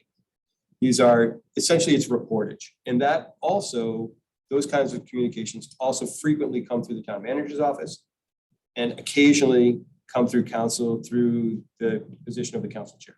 Because we're not setting policy, we're not debating policy in public. It's really a reporting mechanism, but it's more than just reporting an operational matter like the road is closed. It seems like the third level of communication is communications related to requests for either information or action or information that leads to action or requests about information about upcoming town actions. And that has quite honestly seemed a little bit problematic and sometimes contentious for me because we want to do the right thing. We want to speak with one voice, but we also want to honor all the different perspectives that we have on council. So I would like to sort of open that up. In the past, and Sophie can correct me if I'm wrong, in the past, I think this kind of communication has often come from the council chair, often in consultation with members of council, sometimes in the form of written statements or other kinds of communication that have gone out widely to the public. But I want to make sure that all councilors feel comfortable in the way that we communicate as a council, in the way that we share information with the town manager so that she can share it with the public. So that's where I'm at. We can see if anybody has any comments. Jeff, can you just, the third category, can you describe it again? Sure. Thanks. For me, this is communications related to requested actions by the town or the council or requested or upcoming town actions. So this is not merely reporting on things that we have done. This is how are you going to answer my question, which may bring us into an area of a policy conversation, or there may not be unanimity among counselors on an issue. There's another category too. So The other category is individual counselors getting messages from the public on the counselor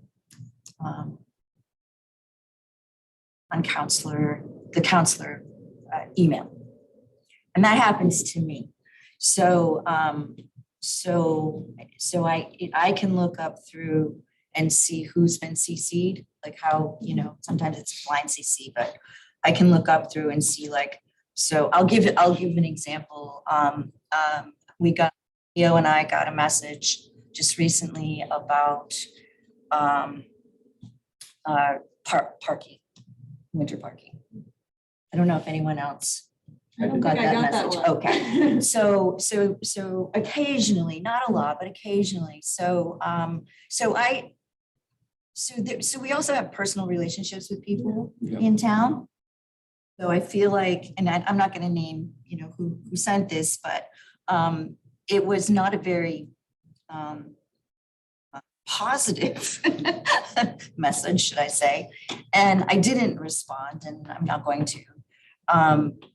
But those kinds of things will come to us as well. Where the rest of the counselors haven't been informed of what's happening out there. So typically, and I know this person. So typically, I send emails that I get either to Sophie or Sophie and Chair, however that pans out, just to keep them in the loop, typically. So that's another thing that happens with our town emails, that we get individual messages occasionally.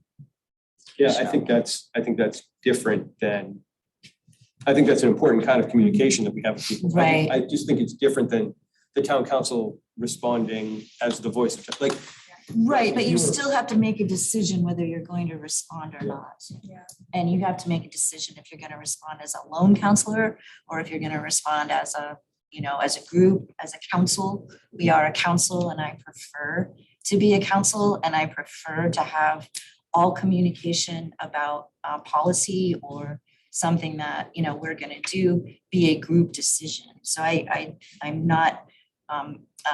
So I won't respond to any kind of like you said, any kind of can you do this or can you do that kind of thing, without first bringing it either to a committee workshop or council meeting, depending on the situation or the issue.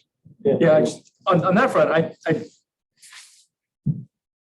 I share the respect that we have for, I think I have an obligation to the council, but I also have an obligation to our constituents who reach out to me individually, or just to be acknowledging but also trying to manage expectations. We get that list from the MMA, don't overpromise, but just in terms of this is what our process is going to be. And so I feel comfortable responding quickly to those kinds of things.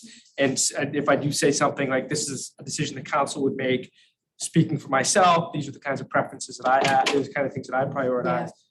I feel comfortable with that. And in terms of the process related questions, I'm concerned, as someone who's done communications for a living, that we need to be, and I appreciate Jeff, your willingness to bring this up tonight, being able to fill that vacuum and assure people that there's a process that they can engage in that's going to allow them to get more information. And it's okay if we don't know. We've experienced this right before the election. We're still going through it with the unionization work, where people were craving for information, and they had reached out to the council.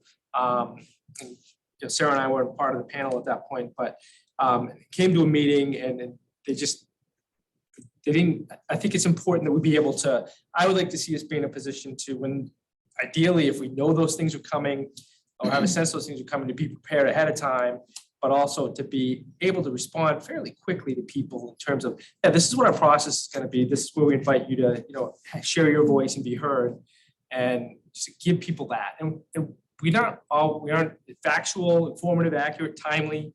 Because transparency in my book in these days, when someone can Instagram or tweet out something, whether it's right or wrong, if the institution is, if the town as an institution is not able to kind of match that pace, it creates this vacuum or hot air balloon, and things start zipping around, and then you get hard feelings. So I'd like to see us be able to be in a position to respond without making policy by email or whatever, be able to let people know what the process is. And I think, Dan, I think what you're going to find after years of this is that it's going to be a case by case Right.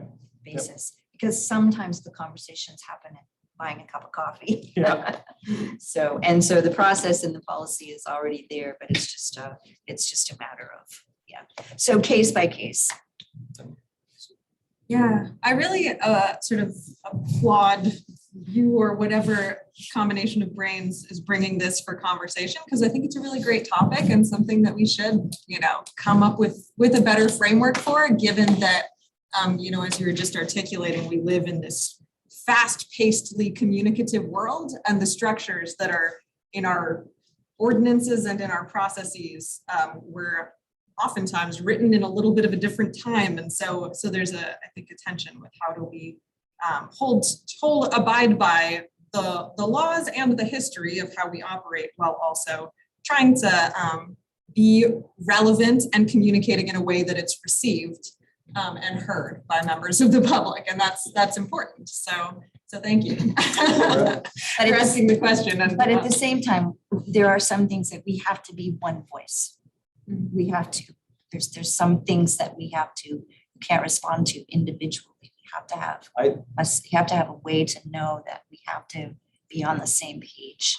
I think that was my question, is that I don't think there's anybody that wants to, I don't want to speak to it. I don't sense that there's anybody that wants to inform the public inaccurately anytime. I think I want to make sure that when I get an inquiry, that I'm communicating to that person the right process by which council will address their concerns.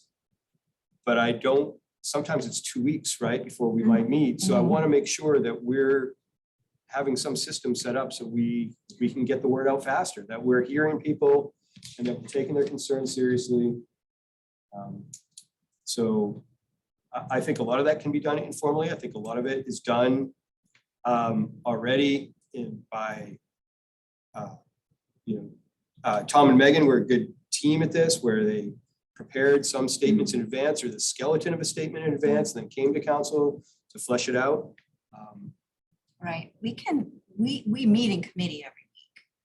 So there's no reason why we can't speak in committee if there's something urgent, instead of waiting for our monthly council meeting. Although things like a resolution or a proclamation, those things I do think do have additional steps that include a formal vote. And so there is a month-long time lag in our formal process for some kinds of unified statements, which allows time for deliberation, which I think is a positive thing, and sort of allows everyone's voice to be heard, which, in your framing of this, Jeff, I think is spot on as being really important if we are to be speaking with a unified voice, but also comes with the downside of in an emergency, in something that's time sensitive, what's the right course of action that allows the public to be heard and allows council to formulate and respond in a way that honors our values and potentially our desire for action.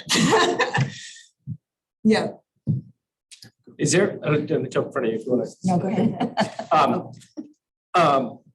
Is there anything that precludes us, Sophie, in our organizational work or FOIA from doing a language check by email in terms of is there anybody uncomfortable with this kind of anything you'd add for accuracy, or is this the right tone? Is that the kind of thing that we can do? If an email comes out from the chair that the chair and somebody worked on in terms of response, and then it goes to all the counselors and says, are you comfortable with it? Is there anything you check? You've got until the end of the day, until 5 or 9 a.m. the next business day to get back. Is that something that can be done? is how we used to do it. Yeah. The way we used to do it, even before we had Megan who liked to write, I would scribe, I would have conversations. I mean, I think the other thing that happened back then too is I had communications with all counselors. So everybody would come and talk to me and I would get a sense of what their needs, views, values, areas where they just simply wouldn't be comfortable. I would sit down and scribe a draft of sorts, send it out to everybody so everybody had the same information. And then while you guys couldn't talk amongst yourselves, could talk to me. And I would make changes, shoot a different draft out and say, again, when you're talking on that kind of a timeline, as fast as I wasn't as fast as what you are suggesting right now, but I think that piece of, yeah, if you want to comment, you have 12 hours to get back or 24 hours, depending on how fast it needs to go. Yeah.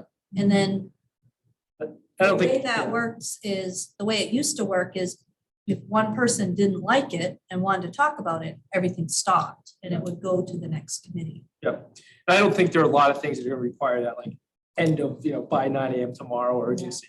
But just those few things where it's clear that there's something going on and people need insurance, there's process. I think it makes sense to, and it empowers us is because a lot of our communication is not formal through our Right. orono.org email address there. Yeah. At Taco or wherever. So, Yeah. Yeah. Well, I will just say that I do think it used to be that the manager's office was kind of a clearinghouse of information and understanding what was going on that would allow information to kind of be shared in background in other ways so that we could move things through a little bit faster. The way that we kind of worked around, because you do want things to be public. We don't try to, transparency is important. The way we dealt with that was we would do whatever and then we would post it, we would talk about it at another meeting. So it wasn't like it was all happening behind the scenes. But it's not just the formal communications, it's the communication about parking, because I will tell you, we put a ton of enforcement effort into parking downtown. For me not to know what's happening and what comments counselors are getting makes it really hard for me to align operations in a way that meets the community's needs. The way the council manager form of government is really set up, community members should be talking to you, but then that should flow, not necessarily on camera once a week. So do we need to make an addendum or rewrite our council manual in terms of our communication protocol, or do we think we have enough of an informal understanding of how we communicate with one another, what kinds of communication come from the manager's office, what kinds of communication come directly from council? Does that need to be formalized? I still have a couple of questions kind of in response to what Dan brought up, but so I don't know if this answers that. I can hold my questions No, if people no. want to go there first. No. So one of the questions I have with this idea of like messages that would go out and would be checked, and sometimes they wouldn't need to be very fast. Those sound like the easy ones to me. Right. Right. Yeah. The hard ones are when we feel like it does need to happen pretty quickly. And one thing I think process-wise about that right away for me is I would want to get an email and a text if something had a very tight timeline. And I think, I don't know about you all, but I'm on my phone a lot more than I'm on my email. And so I think as we look at what we do in our manual, we might want to say something about, if something has a time sensitivity, it will go out in multiple manners to counselors so that we have every chance to catch it, is one thought, Jeff. I also have been, I guess I would also hope that we would respond back to Sophie and to whoever is our chair if we're doing this rewriting process, because I do feel like as a council, it's important that there's a council person who's also privy to all of that that's coming and going, and that's not just on management side.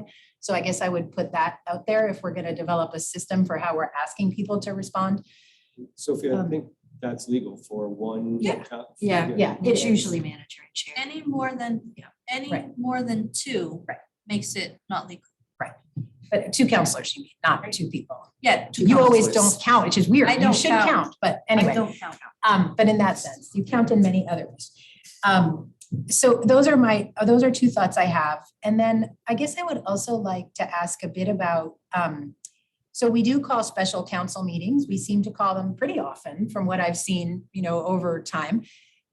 And I guess I'm curious what our procedure is for that. Is there a date by which we have to call them? Does anyone know? This I don't know. I read the policy and procedures manual, but I don't know at the top of my head. So it all depends. If it's an emergency, like something was burning down and it needed to happen, then you can call within 24 hours and notify the press. That is antiquated, but it is the law. They're all gonna show up. It's the law. In general, when we call special council meetings off cycle, often they're either discussed well in advance or they're truly administrative, like tonight's, where we had somebody appeal and we need a fair hearing officer that we thought we already had, but looking back 12 years ago, we didn't appoint. So those, I think it's a matter of urgency and we notice them as soon as we know they're happening. Administrative, those go through the council chair, and if you look at the ordinance, the council chair has the right to call The special council meeting. Thank you. That's what I was wondering. Because I think, for me as watching this process, I've thought, okay, it's great that we can call special council meetings when we need to. I'm glad to know it's the chair who does it. And to understand that difference between emergency and sort of non-emergency. And I hear non-emergency has a good bit of planning, you said, but is that typically like a couple weeks, a month? So, for example, the last special council meeting we had was for the organizing meeting, which is in the charter. That's Got it. Yeah. in the charter. The one Most right of the after. times when we have special council meetings that are truly out of the blue, it's for council training that we're trying to get everybody together for, which no decisions can come out of. It's in order to have a workshop, I've got to have a council meeting to put the workshop in.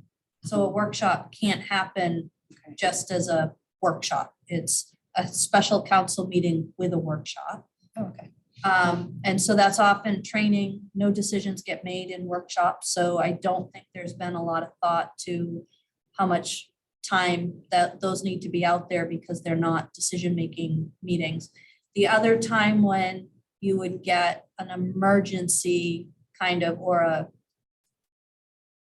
special council meeting around economic development, which is often or an executive session, because there's something that council wants to discuss that's going to take a period of time and don't want to tag it on to the end of a late meeting. So oftentimes special council meetings are discussed in council format to say, we've got these things coming up. Where do you want to put them?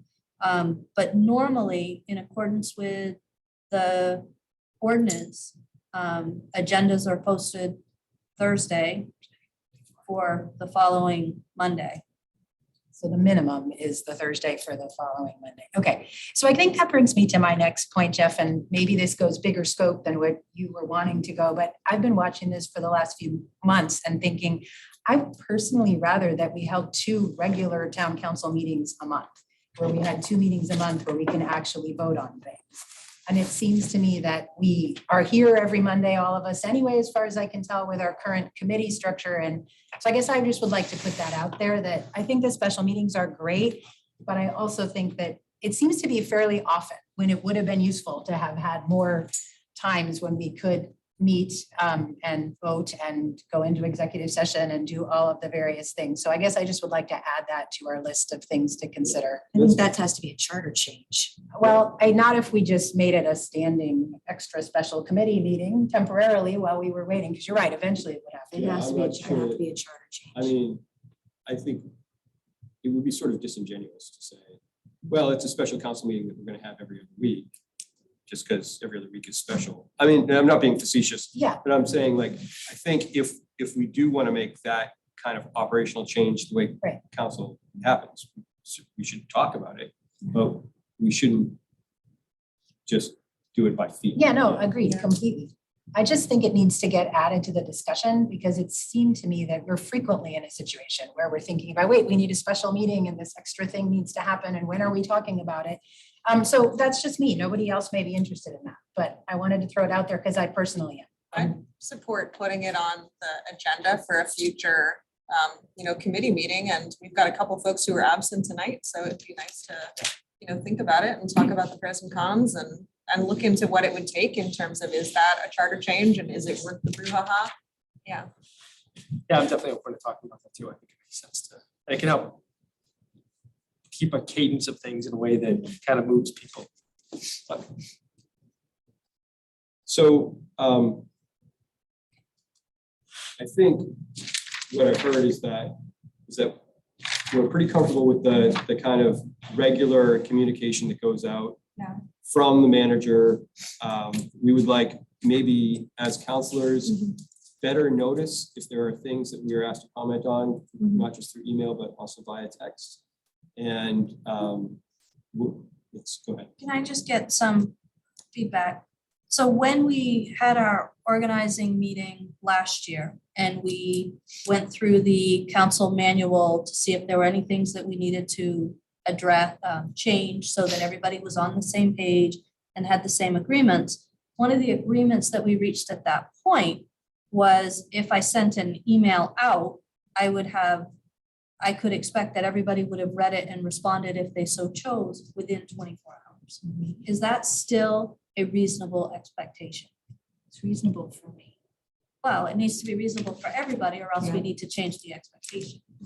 maybe if it's a email and a text, if you absolutely need, I don't know if that would be. I mean, I can, if that's what the expectation is, I can certainly do it. So it's totally This fine. isn't- I'm not trying to be directive to Yeah. people. I'm asking the Yeah. question because I would prefer to get a text also when it's time urgent, but I mean, that's just me. Maybe nobody else needs that and then I will adjust myself so I don't.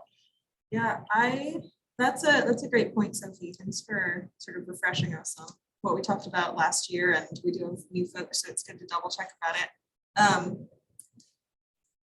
I usually check my town council email like 3 times a week personally, and so sometimes if there's something that's like 24-hour response needed, then I think a text message would be helpful for me as well.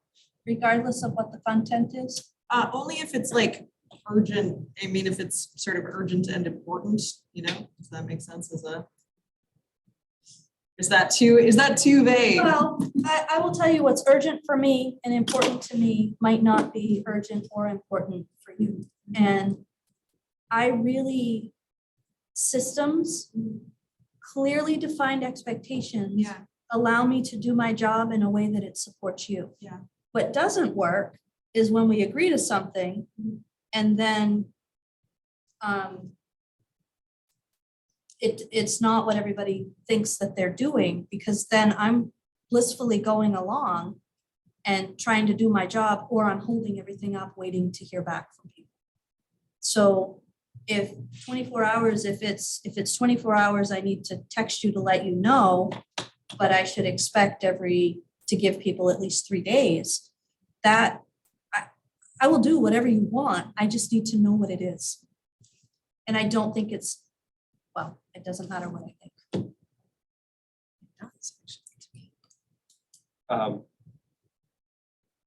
For me, I'm just probably too obsessive, but I can see why in the context of our conversation, which is about communication, yeah, I would say that if you need feedback on communications going out from the town on behalf of council, that it's time sensitive. within 24 hours. Maybe a text might be important. If it is not about communication that is representing a policy of the council or something like that, if it's just about the day-to-day business, an email for me would be fine. I think I'm the same. Well, good summary, Jeff. Thank you.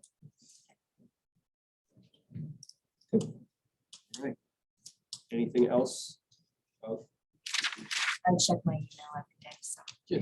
See if I have- Okay, thank you for having this conversation, guys. Belle, is there any public comment on this? No hands raised. Okay, thank you. It is getting late. We've been here over 2 hours. We do have a town manager's report. Here. So I will cut this way down to say that it's about time for a written one, which you know the written reports are available online as well. But I do want to just let you know about a couple of things. First is remind folks that our community conversation on law enforcement is happening this Thursday at 5 p.m. My understanding, Jeff, you'll be here to kick that one off. On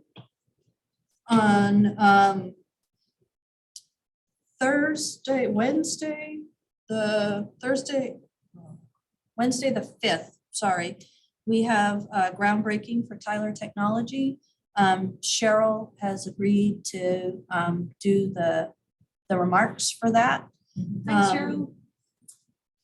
And also to let you know, we had our pre-construction meeting, so you're gonna continue to see work at the site. That's gearing up. We're gonna see things actually happening, so that will be good. For folks that don't remember, that's 5 College Ave. What time's the groundbreak? It is noon. And if you wanna come, just let me know and I'll let them have your name. I don't think I can do it. Wednesday. The 5th. Wednesday, yeah. Okay. To also, I have on here just, can I get some guidance on what you want me to do with council leadership? Votes or non-votes? So let me just get through the rest and then maybe we can come back to that.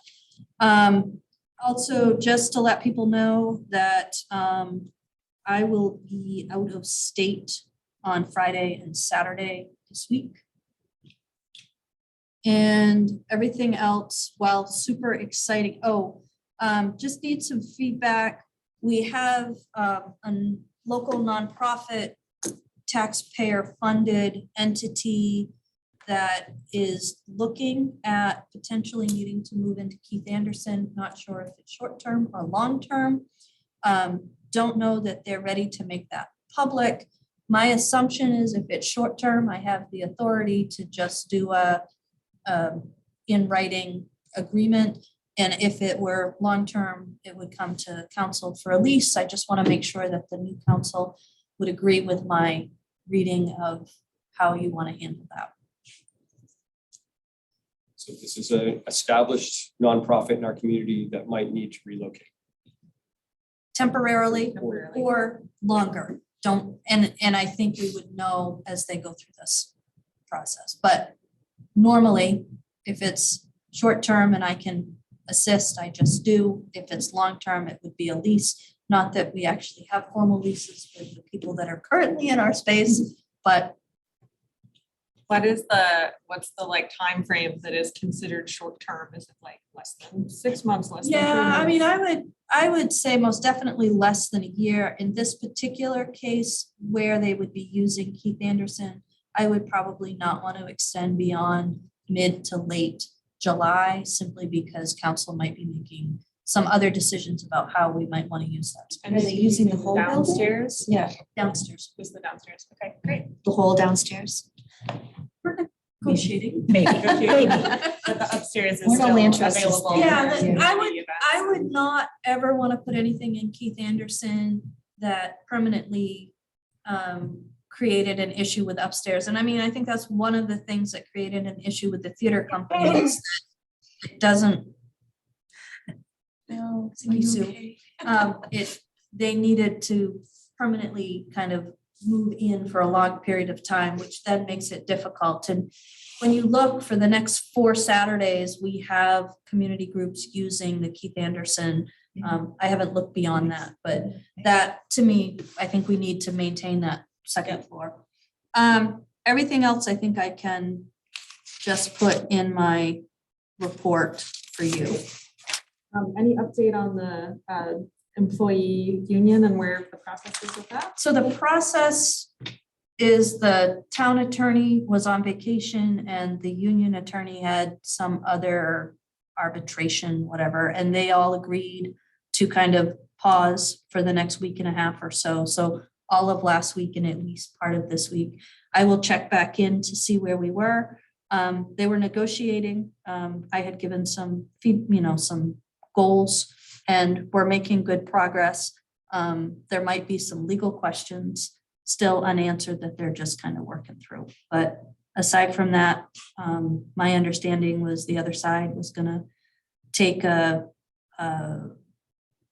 proposal back to the members and to see whether or not they agreed. I don't know beyond that. All right, thanks for the Thank update. you. Sophie, Dirigo Search and Rescue. So I read about it in the paper. But Yes. they have disbanded? So Because I know they were looking at the old, two different groups. oh, okay. So Dirigo Search and Rescue and DEME. Was the group that was looking at public DEME works. was Okay. looking there. Dirigo Search and Rescue right now is kind of stationed, well, their stuff is stationed on College Heights. Okay, It's the Martin Brothers run that one, okay, as all right, opposed to the Belize. okay. I was thinking, okay, good, thank you. Thank you for asking that, because I was conflating them and wondering too. So Yeah. now we know. Any insights on the employees from the Old Town Mail in terms of Orono residents or people reaching out for help or anything like that? So thus far, the reason I sent that to council saying, please send them our way is because we're not seeing anybody right now. And oftentimes that's more of a neighbor to neighbor thing that you might overhear. I know the mill and the city of Old Town are kind of working together and actually trying to make this orderly. I don't have a sense of how many of our employees, how many of our residents work at the mill. How many employees do they have? Couple hundred? 200. 200 what? 200-ish. 200-ish. It's hard news. So, Okay, thank you. That's my story. So Sophie had mentioned council leadership positions, committee positions. We can certainly put most of those off until we have a full council returned. There are some things that Sophie's holding because the town council chair has certain responsibilities, and we're wondering if we could at least move that piece forward so that you're not sitting. Sophie, is it something that we could have a special council meeting on one of the upcoming Mondays to elect our chair and vice chair? I mean, So your upcoming Monday, the next upcoming Monday that you'll have around the 20, so you've got the 10th that not everybody can be at. The next one would be the 24th. So whether it is I won't be at the 24th. yeah. so that's So problematic. Is there, whether it's a formal vote Right. or everybody just agreeing who the chair is, I need a chair to sign warrants. I need a chair to decide on how we're gonna train council. I need a chair to decide on what's gonna go on the consent agenda versus new business, and taking stuff off consent all the time is wreaking havoc with Nancy's note-taking. So have we simply put a doodle poll out for when we can all meet? When's the earliest date we could all get together for that? I mean, have we done that? I am happy with Jeff being interim chair. Right now, I'd support, I have no I'd problem with support that. putting Jeff in the role of interim chair Yeah, right now me as too. well, if that streamlines the process and is amenable to everyone. And I do think that that's, pending an official vote and is an acting position, but We're talking about the same Jeff though, right? Yeah. is this one the over same there. Jeff? Okay, Right. double check. So, Yeah. and I Can we will do tell that? you, I would put that on a council agenda as an interim Yeah. next Monday Yeah. to go to May 8th. Then the next question is, and so this is me not being snarky, truly not being snarky, but the council meets every second Monday of the month. And the expectation is all counselors will be there unless they are truly super sick, have an emergency. So I understand, I'm hearing kind of two things. I'm hearing, on the one hand, we want all the counselors there to be able to make the decision. On the other hand, I'm hearing we want to be transparent and open to the public, and we want to notice our stuff in advance.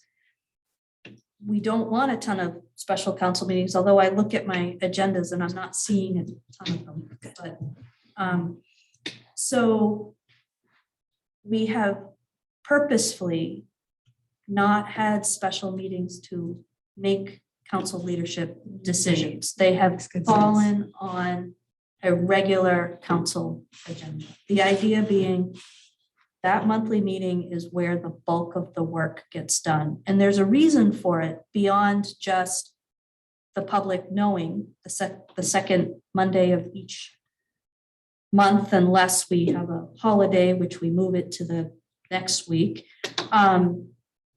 It's beyond that. It's also for things that have to happen weeks in advance, like notifications, getting businesses set up to do licenses, making arrangements for people to come in. So, I mean, I think if we want to talk about making change, change is fine, but we've got to actually make the change before we do the change. Yeah. Because I can't keep up if you don't. Any problem that anyone has with putting it on the agenda for next week for For an next interim chair? Is Rob the only one who won't be here Monday? I'm here. I think Rob is the only one who's not. Leo will be back, is my understanding. I'd be comfortable with doing that. And I mean, I also would remind people that I think so. there is the ability to be wherever you are on Zoom and zoom in for just votes is also, I mean, I know it's not ideal, but just put it out there. Great. So we would have some kind of a vote next Monday, and then we would have permanent votes in May? Is that what we're predicting? Do you need warrants signed right now? Do you have a stack of Yeah. papers? We have some warrants that need to be signed, So are we making Jeff interim chair tonight? Can we? Yes. if I can just get y'all to agree that. Can we? Yes. You just let him sign. Yes. Yeah. If we can, let's. His risk. Do we have the ability to do it? Let's do Yes. it. I mean, We don't need to go on our That's- special. Yeah, town do we meeting. do it like following process? Do we need to call an emergency meeting? We have a quorum and then we can emergency vote on this and do it tonight?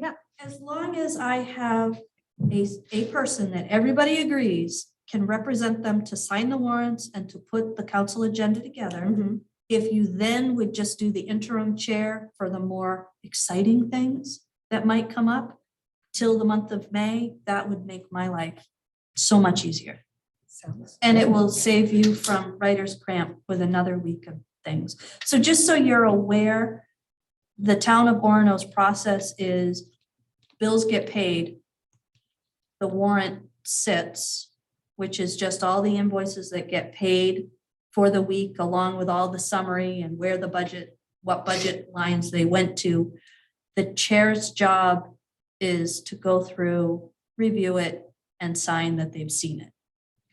The bills have already been paid. I just want to assure you that bills have been getting paid. Thank you for paying our bills. It's great.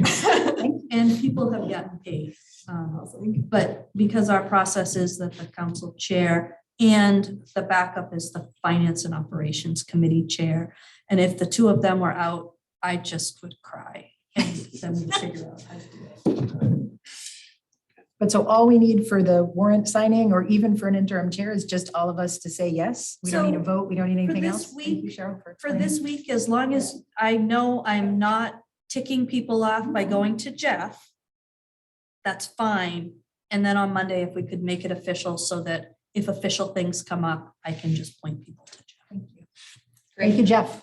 Okay, Yes, thank you for stepping up. Thank you, All Jeff. right. Public comment, Bell. None. Great. Can we adjourn our committee meeting? Just That'd be by, great. by not, good. All Woo. right, moving from our committee meeting to special town council meeting. Roll call shows that all counselors are here with the exception of Counselor Kenny and Counselor Laraway. And we have one item of business, order 23-44, order appointing town manager as the general assistance fair hearing officer. I'd second. We need a, So just so you know what you're agreeing to, if you agree, is that within the general assistance program, we must have a fair hearing officer. It's an appeal. So it means Shelley has gone through her process, called the state, gotten to a decision. The person on the other side of that decision is not happy with the decision. It now has to go somewhere else. We have been operating under the assumption in Orono, in operations, that the town manager is the fair hearing officer. So the town manager has experience with general assistance in a former life, maintains some knowledge now, does not get involved in day-to-day decisions. Because she thought that in her stack of appointments that she signed when she took office, fair hearing officer was in there because that was just the way it has been set up here. So when we actually have a hearing, that the last day that hearing could take place was Tuesday, so I did it Tuesday. I am sure if I went through and acted as the fair hearing officer, the state probably wouldn't say anything and we wouldn't be violating anybody's rights. However, I'm a stickler for the rules, and the rule says the person needs to be appointed by the municipal officers. It does bring up for me that it looks like the town's general assistance ordinance is a model ordinance where A and B were just kind of rolled in because it was part of the model. But what it probably should say is who the municipal officers just appoint in statute, which I would suggest that it say, or in ordinance, I would suggest it say town manager or designee. But there are a couple of other items. This is an older ordinance. I think it's time to probably roll in a new one. But for right now, if you would appoint me, I could oversee the fair hearing and decide whether or not we need to change our decision. Sounds good. Sounds good. discussion. Just in checker references. Yeah. Nope. All right. All those in favor of appointing town manager? That's my first vote. Do you need a roll call? Definitely my first Oh, one. congrats, y'all. Yeah, I'm a voter now. Definitely my first one. Congrats on your, thank you. Okay, we need to have a motion to adjourn. I would like to move to adjourn. Second. Seconded, all those And in you favor? can just, I was gonna say, you can do that, or you can just declare it. as Oh, the change. I'm It sorry. just says vote, vote left Oh, doubted. goodness. Even as a interim, he can declare it? He has power. I'm uncertain on the. He has a